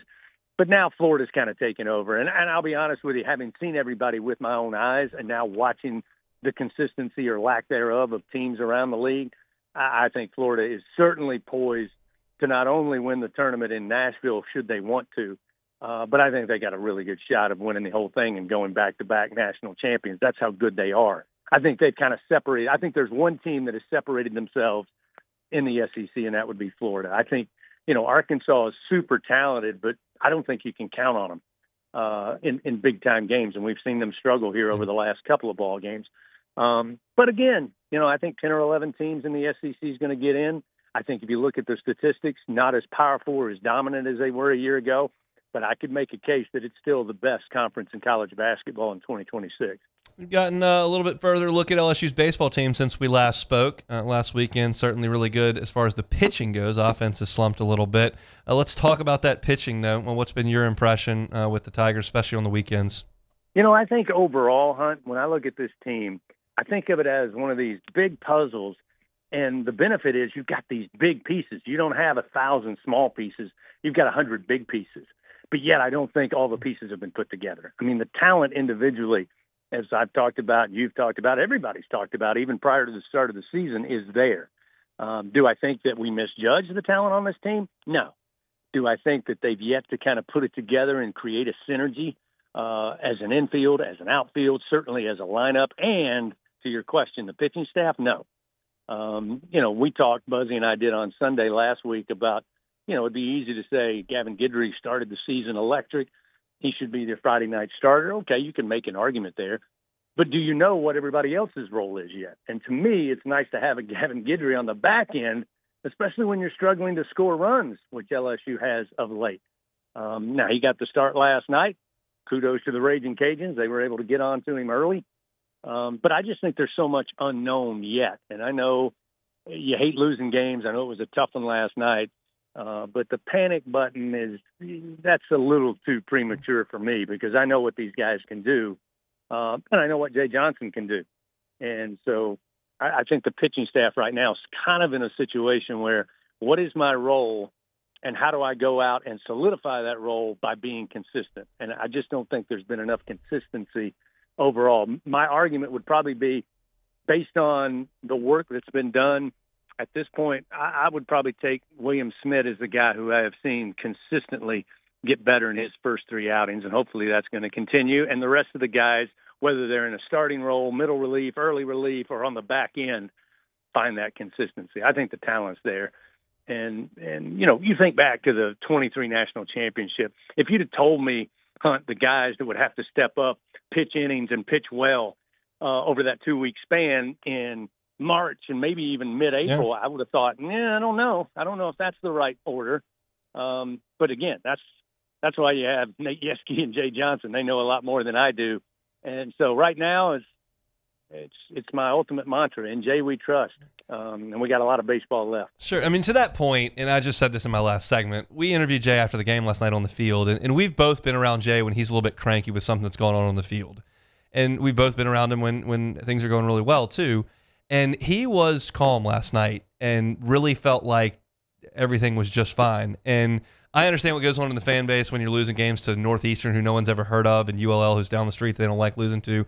I get the sense he feels like things are on schedule. The win-loss record may not reflect it, but I think he thinks the team is. Do you think that confidence comes from what you're talking about with roles that we've seen over the years that were not defined in April that showed up in June? Yes, absolutely. First of all, because I think Jay understands that as well as any coach I've ever been around. But secondly, I think that they don't bring people to LSU, whether it's a freshman, whether it's a transfer. They bring them there because they have a culture of winning wherever they came from, previous team or out of their high school. These are winners that are assembled on this team.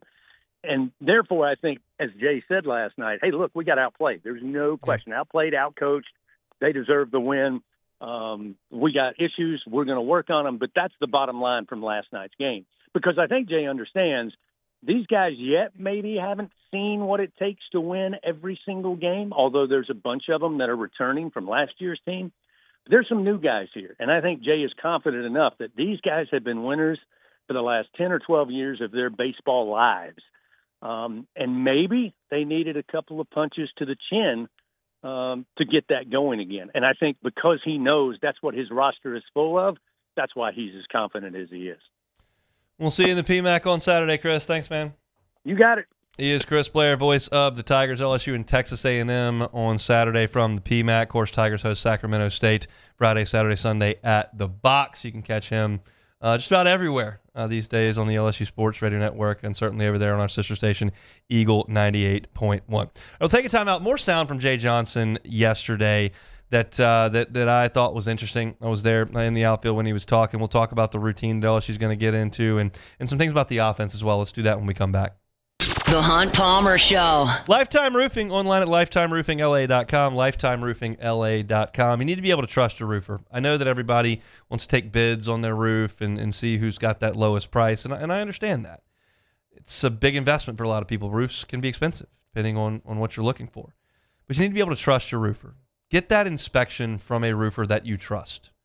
Have the folks at Lifetime Roofing go inspect your roof. They're not going to be one of these companies that comes in and is just trying to sell as many whole roofs as they possibly can. They're a Baton Rouge-based company that cares about this community. And they'll go up, and if they just see that there needs to be a repair, they'll handle that for you. They can do that. It doesn't have to be a whole new roof every time. Maybe you just need your roof fortified for this storm season. They can do that for you. And maybe you need a new roof, and they can obviously do that for you. And when you get that new roof from Lifetime Roofing, you're going to get a lifetime warranty on the workmanship and the materials. And that's backed by Certainteed, one of the oldest and most trusted names in building materials. Looking for financing on that new roof that's got that lifetime warranty? 0% for 18 months. It's Lifetime Roofing. You can find them online at lifetimeroofingla.com, lifetimeroofingla.com. Looking for cleaner energy? Propane is energy for everyone. Propane water heaters are very cost efficient. And the savings are even greater with a tankless propane water heater. We all know that Louisiana propane is a safe and environmentally friendly fuel. So why not go green while you save some green? I'm Miss Louisiana, Gabrielle McLeod, and for more information, visit louisianapropane.com.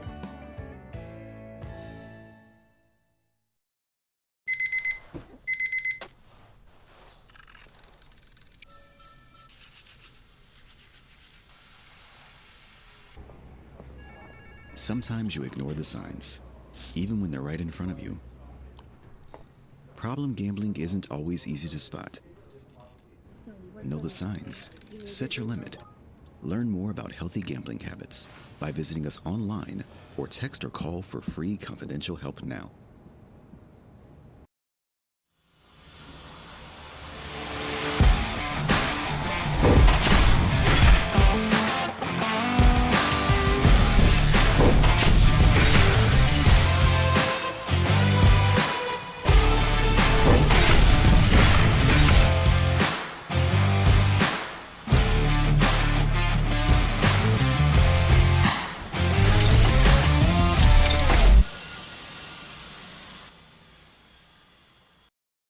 I'm Lawyer Locke Meredith. If you're battling an insurance company because of a wreck not your fault and they're not calling you back or being fair, whether you hire us at all, give us a call, 272-5555, or email Locke Meredith, Sean Fagan and Associates. You have nothing to lose. Hello, I'm Collins Meredith. If you've been injured on the job, you likely have a workers' compensation claim, but you may also have a tort claim which opens up significant recovery rights not normally available for a work injury. If this is you, call us or come see us at Locke Meredith, Sean Fagan and Associates. Most roofers just replace your shingles. At Pelican, we diagnose your roof, digging deep down to find the root cause of your roof symptoms. Now cough for me? Good. We don't ignore your roof's issues, we address them. Let's just take care of this right here, helping your roof to become the best version of itself. Interesting that you would say that. How does that make you feel? So call Pelican Roofing for your free roof checkup today.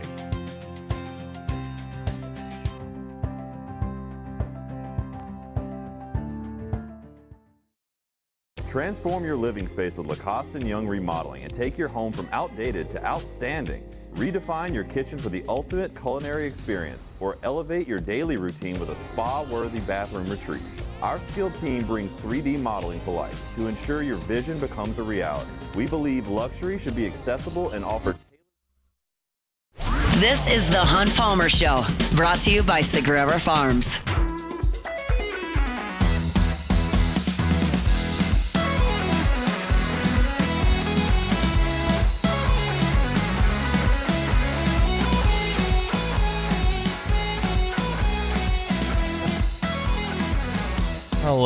I'll take most chances I can get to make fun of Live Golf. I just saw a highlight on my Instagram feed. Okay. There was Sergio Garcia was about to hit a putt, and they were showing the high view from the drone, and the drone just flew into a tree and got caught up and it just fell. Damn, it just can't get no better, huh? It can't get no better. better. I don't even know where they show this tournaments on TV or on YouTube. I have no idea where you would watch this, but if you were watching and you're trying to watch somebody seen it. He had to back off his putt because it made a bunch of noise in the branches. It's like, bro, who? And drones making noise. Top shelf telecast they've got there on Live Golf. Excellent work. That tour continues to do great things in the world of golf. Just growing the game, doing great stuff. Totally not a complete and utter joke. Not even close to a complete joke. Very serious, very real, very good tour. Not at all a complete and utter joke. All right, let me tell you about One Bath and Closets. They're not a complete and utter joke. One Bath and Closets is awesome. If you're looking for a renovation, a remodel at your home, One Bath and Closets can do that.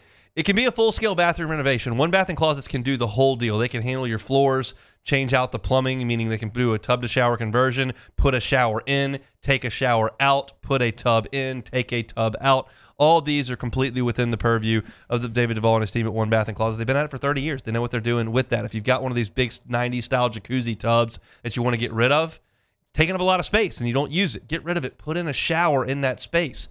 Can transform your bathroom, add some value to your home, or just make the bathroom a more enjoyable spot for you. That's what David and his team are happy to do. If you're thinking, I'd love to do that, but I'm thinking money's a little tight here, well, financing options are available, 0% up to 18 months. That's the same as cash over 18 months if you qualify for it. So see the reviews, see pictures of their great work, and schedule that consultation with David at onebathandclosets.com. All right, Jay Johnson spoke with the media last night, and I've been hitting some of this sound throughout hour number 2. So let's get to some sound. He talked about getting into a routine starting this week with Sacramento State. I'm ready to get into a routine now. We can practice tomorrow's. I got it all laid out, ready to go. I wanted to win tonight, whether we won or lost tonight. Like, we need to get back together and, kind of my traditional practice format. I don't think I set the team up for success with this schedule, how I had it laid out. I do believe we have enough to be successful in it, but, I'm going to own that part of it, learn from it, adjust it in future years. But I do think we will gain value. So I'm glad that we're exposing some things, both baseball-wise that we need and will do better, and then some personnel things and getting clarity. What he's talking about there is not necessarily just how many games that LSU has played.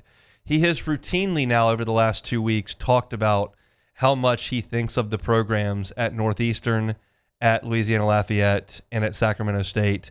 He also thinks that Kent State is going to win a ton of games as well. So he believes that the competition level has been very high. And that may be true, that these teams are better than their name looks. However, this is one of the most talented teams in the country in purple and gold, and walking as many batters as they are and making as many errors as they are, and the feeble at-bats that they've put together at times through prolonged stretches, that I'm not going to pin that on how good the other teams are. These are quite literally would be the worst teams in the SEC.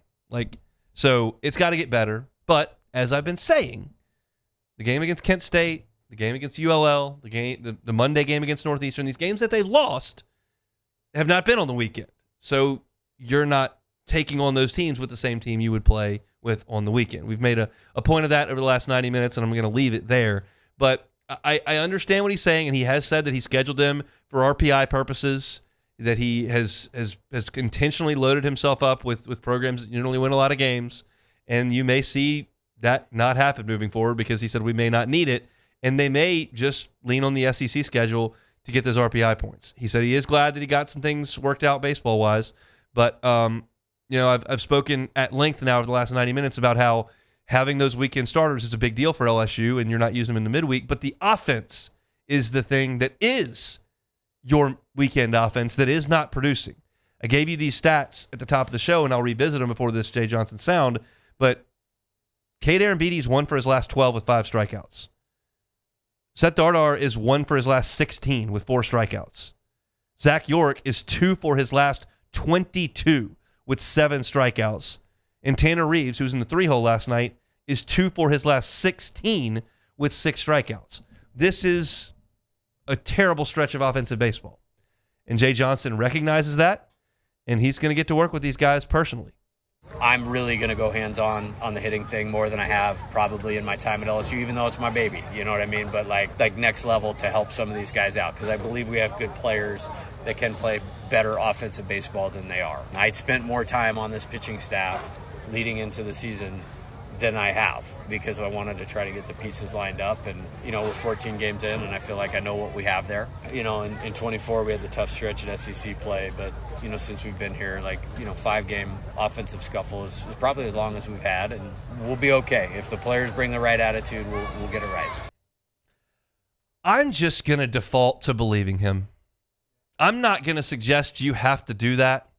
I think that it's reasonable to be frustrated with the last 5 games they've played offensively, but they've been good on offense every year he's been here, and it would be unreasonable to me for you to watch them play in Omaha last year and win their second national championship in 3 years, and then to speak confidently all fall about how good this team was going to be offensively, and then to watch them for 2 full weeks in the regular season and go, this team is so good offensively, so deep. And then take 5 games and go, you know what? This team stinks. They're not getting any better. You hear that out loud? These guys can swing the bat. And they've done it at the collegiate level. None of these guys you're counting on with heavy at-bats are true freshmen. The only guy in your everyday lineup who has never really proven anything offensively in college baseball is Cade Arambidi. That's it.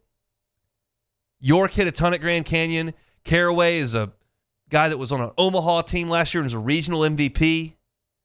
The returning LSU guys and Milam and Brown and Curiel and Stanfield. I'm just not going to suggest that this team's not going to hit it all this year. I'm just not going to do it. And here is a piece to the puzzle that I'm going to kind of file away and see what happens this weekend. But I watched this with my own eyes. Last night, Derek Curiel smoked 2 base hits and got an infield hit. He also drew a walk. He was on base 4 times. Last night, Jake Brown smoked a base hit to right, lined a base hit into center, and hit a ball that went to the warning track the other way in a cavernous ballpark. That's 4 good at-bats. Stephen Milam had nothing to show for his night. But with a runner on first, he hit a 104-mile-an-hour ground ball right at the third baseman for a double play. That ball's hit really hard. And in the 9th inning, he turned and burned on a line shot missile to the first baseman who caught it. Now, as the season progresses, you're not going to get any kudos for hitting the ball hard and going 0 for 3 like Stephen Milam did. But some of your dudes had really good at-bats last night. And that's how this thing's got to start. Like, it was really nice when Kate Arambidi was hitting bombs and carrying some of the offense. It was really nice when Zach York got off to a great start. And you need those guys to elevate the ceiling of your team and get closer to the ceiling of your team. But LSU's best hitters are Curiel, Brown, and Milam. And I thought they did a good job last night. The offense as a whole didn't. I gave you the numbers. Brown and Curiel were 5 for 9, and everybody else was 2 for 23. But, oh, by the way, Trent Caraway hit a 2-run homer and to the opposite field hit a warning track fly ball. So he wasn't awful last night. You got to get the guys I mentioned at the top rolling. Aaron Beatty, if you're going to play Dardar, if you're going to play Reeves, York, like those guys have got to get going as well. I think Mason Braun gets some at-bats. I think Daniel Harden last night was probably out over his skis. He struck out 3 times in a spot start in left field. You need to get Stanfield back. And they're going to hit. They just are. They got to clean up the defense, especially at 2 spots, and they got to be a little bit better as far as some of the depth guys in the staff. But as frustrating as the last week has been, and I'll leave the baseball talk right here, I still got a pretty good feeling about this team. I'll tell you that. It's hard to do in the moment when you've lost 3 games like that in a week. But I feel pretty good about this team, and I'm hopeful they play a really good weekend against Sacramento State. And then whatever happens against Vanderbilt, it's going to really dictate the mood of this fan base. You go to Nashville and win 2 out of 3, everybody go, okay, that's good. Go to Nashville and sweep, everybody go, well, who gives a rip?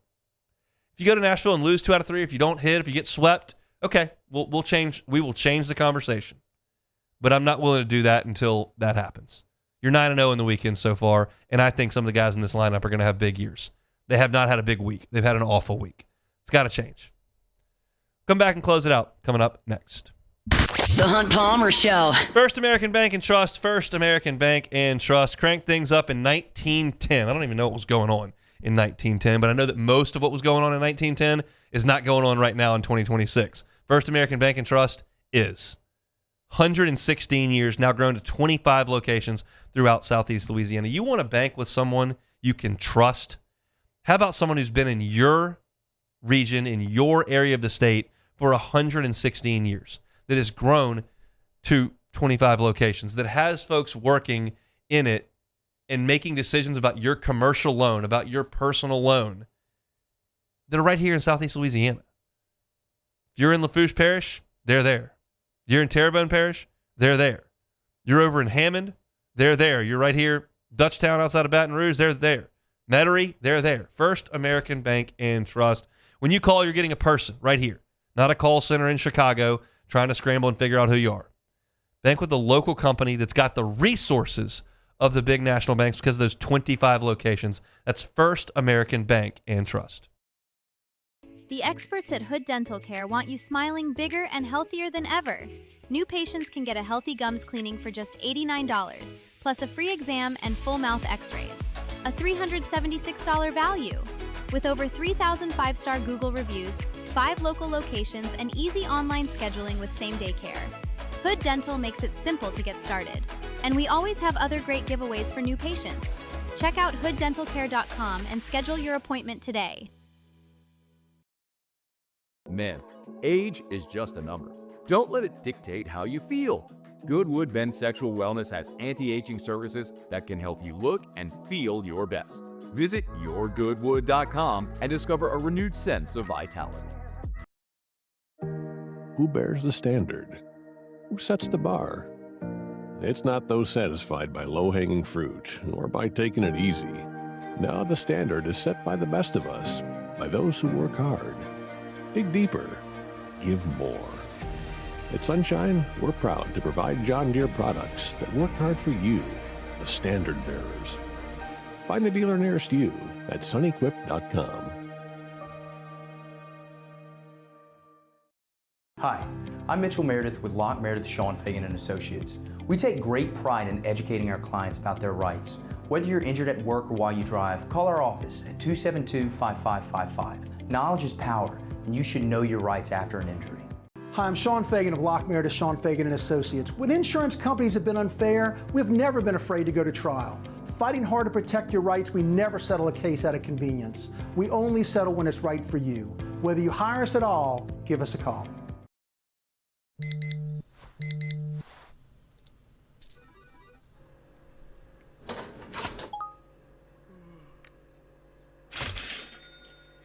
Sometimes you ignore the signs, even when they're right in front of you. Problem gambling isn't always easy to spot. Know the signs, set your limit. Learn more about healthy gambling habits by visiting us online or text or call for free, confidential help now.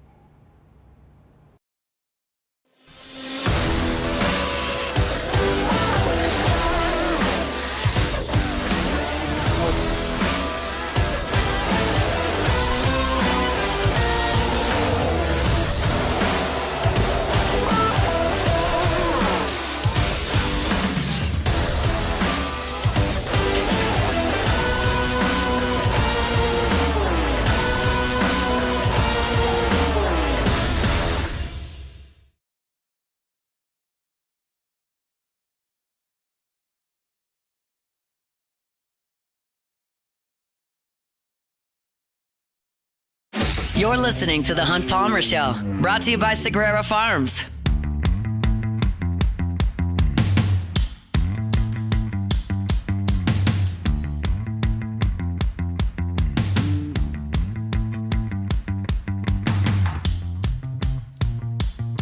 Big shout out to Sean Sagrera Farms. Started out as a labor of love, and now it's turned into just an incredible operation there at Sagrera Farms. If you're looking to change the way you buy beef, Sagrera Farms is your answer. Prime Angus beef grown right here just north of Baton Rouge. Some of the best beef in the country.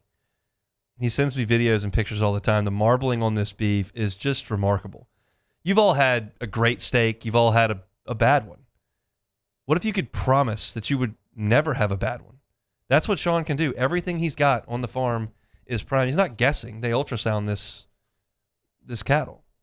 This is genetics that he has put a ton of time and effort into to creating consistency and excellence when it comes to beef. So change the way you buy it. It can be a lot to buy half a cow, right? Maybe you don't have quite enough room for that. Well, go in with two buddies. Go in with two family members. Say, hey, let's buy half a cow from Sean, and let's split it up. Get some ribeyes, get some strips, get some flanks, get all those pounds of delicious prime ground beef, and split it up amongst our freezers. Do that. It's been a game changer for the Palmer family, absolutely. So just awesome to know, we don't have anything tonight. Let's get the ground beef out. We've got that, and we'll get it out of the freezer, and it's awesome. Alyssa just loves the burgers. And how about this? If you don't like it, you don't pay for it. That's Sean's promise to you. If you don't like the product, you don't pay for it. There's no risk. And it's excellent, excellent beef. Give Sean a call, 225-719-1723. Again, that's 225-719-1723. That's Sean's cell phone. Call him, say, hey, looking for some beef. Say, hey, come on out to Ethel. We'll get you taken care of. And he will, and it'll be awesome. Sagrera Farms, they bring you our Thursday shows each and every week. We've got a wild story and take it or leave it today. We just got to get right into it. Let's go. Take it or leave it. Take it or leave it. Today's hottest stories in sports, news, and sometimes even Hunt's life. The question is, will he take them or leave them? Just All right, so before we get into that necessarily, we got one before that. All so right. the Boston Celtics All-Star Jason Tatum will make his season debut. Okay. Should be on Friday against the Dallas Mavericks, less than 10 months after having surgery for a ruptured Achilles. So is modern medicine ridiculous now? Take it or leave it. I'll take it. That's take crazy. it. I wish we had our Crazy. auctioner segment to talk about that. That's a remarkable turnaround for Tatum. I mean, you see those Achilles injuries are so bad They because warp one, you. you can see it. Remember Yeah. Durant blowing his Achilles? And he looked you back, you could just see like a rubber band Yeah. go. And we know how serious it is. And so for Tatum to come back that fast, that's remarkable for medicine and remarkable for him and really good for the Celtics.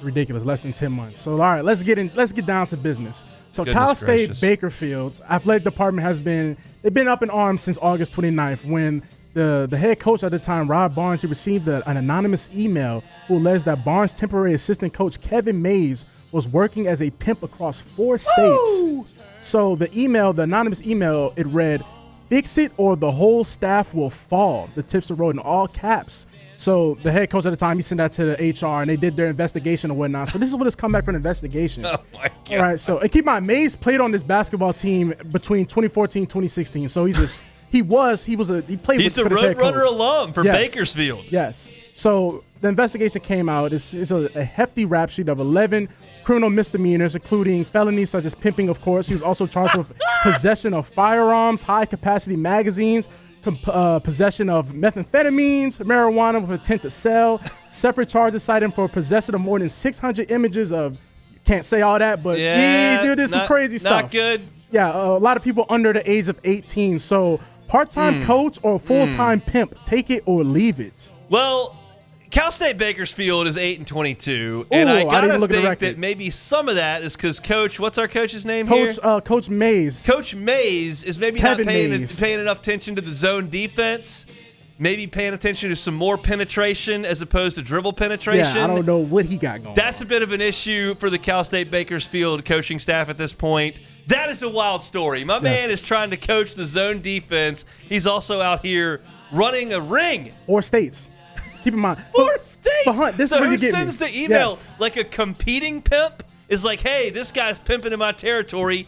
Get rid of him. No, so this what happened. The person that sent the email, it was a woman. It's an escort? She caught him. She was basically like been spying on him. She had like sent videos and pictures of him, like a girl basically, God. and sent that to the head coach at the time and said basically, fix it or the whole staff will fall. So he tried to save himself. I mean, that's a quick call. Hey, assistant coach out here. He's supposed to be recruiting. He's recruiting. He's recruiting others. He's really good at recruiting. His 2 specialties are recruiting and penetration here on the basketball. Literally. Let's get somebody else. No. That's a ridiculous story. No, it's ridiculous. Cal State Bakersfield, just fire everybody. You're 8-22. Oh yeah, he's gone. Just get rid of everybody. Yeah, Rod Barnes, he's definitely gone. They said, You thought what was going on at Louisville was the problem. Oh, what Patino? Yeah. Hey, look, that's recruiting. He's just recruiting a little bit. Okay, look, Patino, that's recruiting. That's how you is recruit. incredible. Now, this right here, this is crazy. And the fact that this kid, I mean, I call him a kid, he's a grown man, but again, he was on the team 2014 and 2016. So they brought him 10 back. years ago. Yeah, you're old. Yeah, damn. That's very true, hon. I feel real old now. That was about 10 years Every time ago. I hear Cal State Bakersfield, I just think of Tom Hanks and Castaway going, Bakersfield! Well, I guess my boy's going to be in the pen right now wishing it was Tom Hanks, Castaway. But so I guess there really is no other ticket to leave it with that. That's kind of just like That's it's its the end of the own. line. Yeah, that's We're not it. going to be. There's no encore Yeah, performance. I can't really say nothing else after the that. assistant basketball coach pimp who's 4 got states. who's running a ring in 4 states. That's the best we can do here on this Yes. Thursday. I guess we'll take it. Again, shout out. It's about 24 hours ago right now.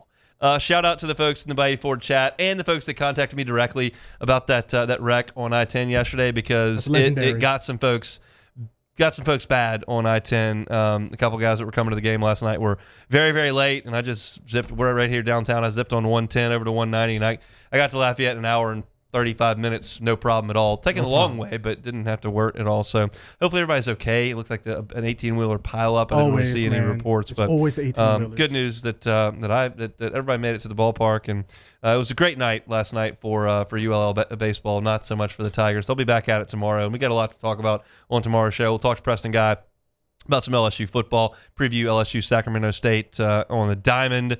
The Saints are inching closer and closer to free agency. We've got a report on LouisianaSports.net about a visitor that came in that has some LSU ties.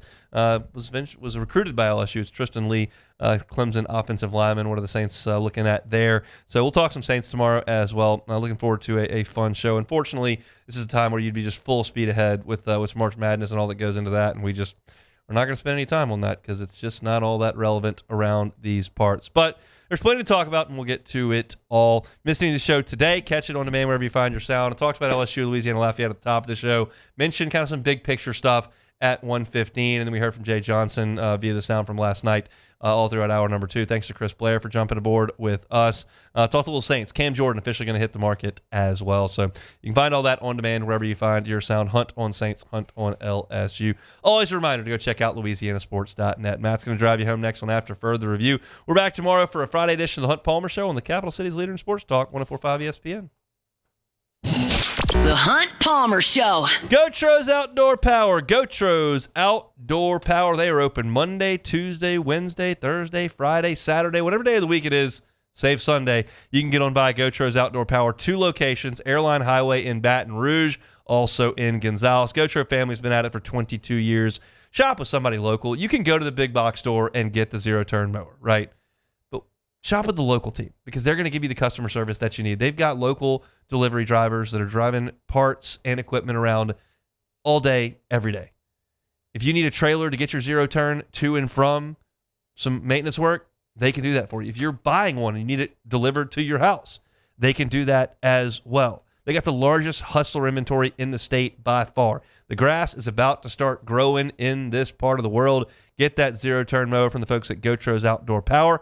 Airline Highway in Baton Rouge and in Gonzales. They're online at GoTrosOnline.com. GoTrosOnline.com.